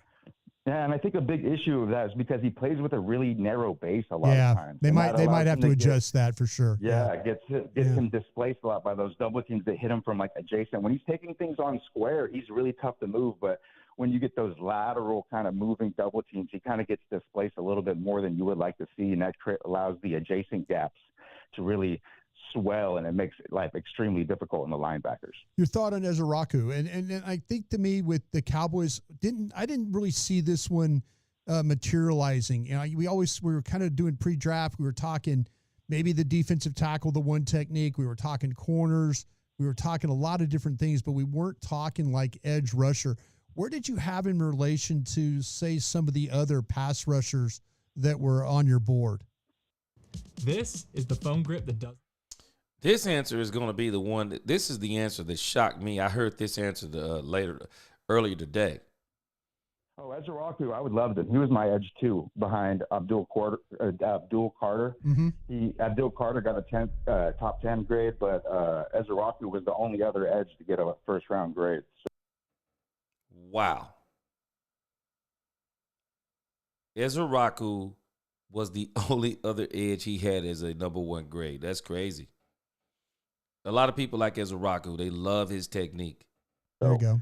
He was like, I gave Mike Green was an early round 2 grade, so he wasn't far away. But Ezra was definitively like my guy in this class. I think it's just the tech. You don't see very many guys come into the league that are as technically sound as him, that have the pass rush repertoire, the efficiency of movement, the ability to win in so many different ways, and the ability to know how to use those moves to win. He knows how to set them up in those things, and I was just extremely impressed. The one thing that I think hampered him in college was just light in the lower body. You know, he doesn't have that anchor to really hold on against bigger offensive tackles who are kind of base blocking him, or double teams between the tackle and the tight end. Those type of things give him some issues. But he still knows how to – he takes on blocks well. He plays with a good base. He just doesn't have that sheer strength and that lower body, you know, mass to really hold up in those situations, and that might just get exacerbated in the NFL. So I just think if you can put a little bit more weight on his lower half without sacrificing the athletic ability, he's someone who can have just not only an instant impact, but a prolonged impact. I said on Twitter that I think he could be a kind of a DeMarcus Lawrence type of second-round pass rusher for the Cowboys, and everybody knows how much I love DeMarcus Lawrence. That's right. John Owning, Pro Football Focus, with us here on The Fan. Should the Amari Cooper addition be a no-brainer for these guys at this point? I mean, I would. I think he's not the same Amari Cooper that he was for the Cowboys, but if he can give you what he was with the Browns in 2023, or even a little like 90% of that, I think he's by far the best wide receiver number 2 that you would have. And I think, you know, having that big bodied guy to be the number 2, I think he complements CeeDee Lamb extremely well, who likes to move around, play in the slot, play in all these different positions. So you need other receivers who can also move around depending on where CeeDee Lamb is. And I think Amari Cooper fits that. And also he's not going to be super expensive. So I think that that's something that's a positive as well. Thank you so much for your Cowboys thoughts, John. Enjoy this offseason, and we'll try to catch up with you soon. Hey, thank you guys a lot. Really appreciate it.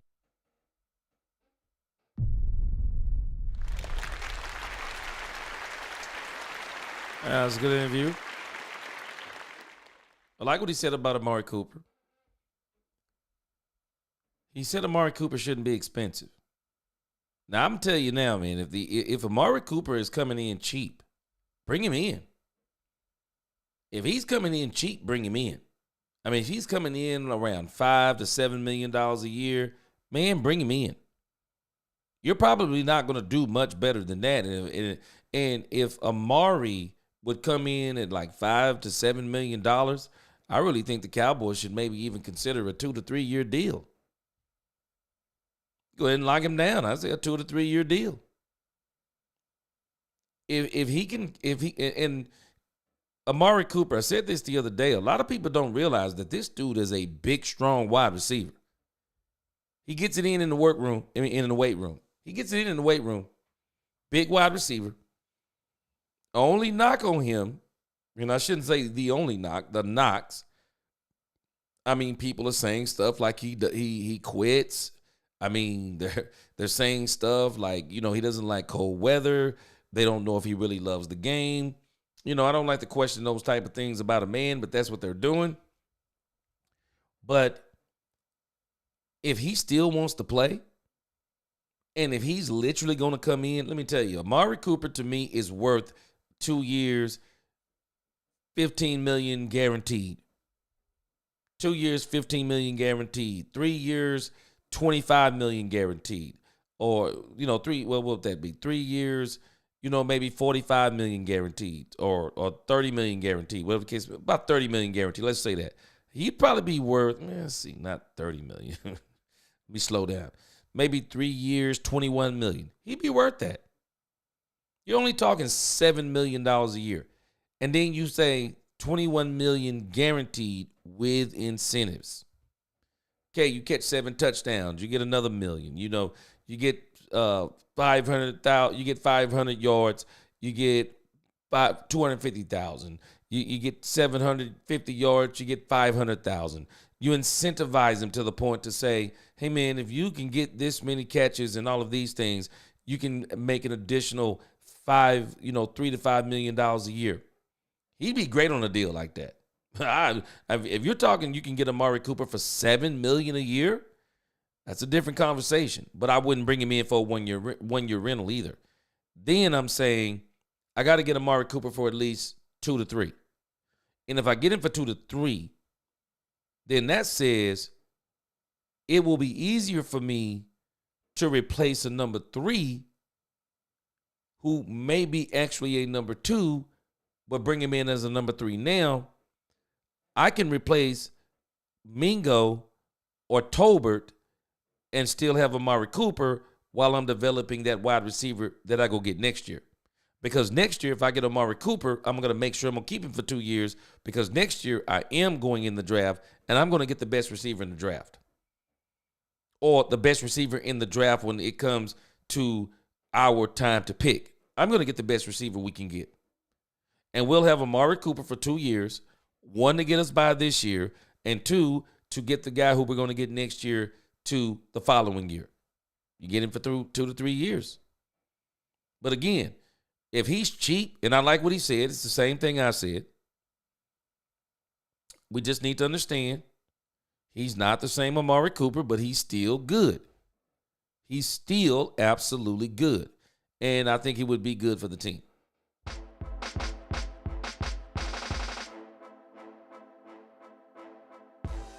All right. Again, man, I'm telling you, I'm good. I believe the Cowboys I think they're on the right track. I think some people are just, I understand why they're like this. Don't get me wrong. I understand why people are saying they don't believe we're going to do this and we're going to do that, because they're going by past. But I'm not going by the past, because I'm looking at what they're doing different. And what they're doing different is giving me the confidence to say, no, I believe the Cowboys, they're going to be absolutely better. Because again, we've already looked at all these positions, and the Cowboys are pretty much all the way around better for the most part. We still got to see what the wide receiver 2 is. Probably can still, we could probably, do for another DT if we could get a good one in. Edge, we're set. Safety, I'd like to see some different moves there. Linebacker, I think we're set. Cornerback, looking pretty good. We'll see how it turns out. But we have a lot of good potential. We do. The team is better, guys. It is. Yes. Yes, sir. The dude. Appreciate you. Yes, sir. Aztec, appreciate you. Patience is a virtue. I'm trying to tell people, man. This lineup for 2020, he says, lineup for 2025 season is not yet complete. There's still time to add pieces before training camp. Aztec, people got to understand. It's not what they've done. Stop saying what they've done. They're still doing. That's the part people got to get there. They got to change their thought process when it comes to this team. In years past, the Cowboys would be done. This would be it. They'd be pretty much done. They're not done. They're turning over the rocks. They're trying to see, can they get their wide receiver 2? And again, hey man, based on what this guy said, if we can bring Amari Cooper in cheap, bring him in. But you're talking about 15. If he's talking about $15 million, no way. Nah. $15 million for a season ain't happening. Ain't happening, man. But when you talking about $7 million for a season, come on. Yes, sir. I saw that you said that earlier, about Donovan Smith. That's Tegel. I like it. I'm gonna go check out who this is. Yeah, you said Donovan Smith. I'm gonna check out this podcast too that the dude talked about. Again, appreciate y'all rocking with me. Y'all make sure you hit that like button on the way out. If the Lord is willing, I'll see you again today. I can probably handle doing Cowboys After Dark probably 3 times a week. So we've already done twice. We'll see when the third time will be. We probably won't do it again tomorrow. We'll probably do it Friday. We'll probably do Cowboys After Dark, if not Saturday. But again, man, I love doing Cowboys After Dark for y'all you night owls, because I am definitely a night owl. So again, I appreciate you hanging with me. Until next time, let's talk Cowboys. We talk facts. Peace.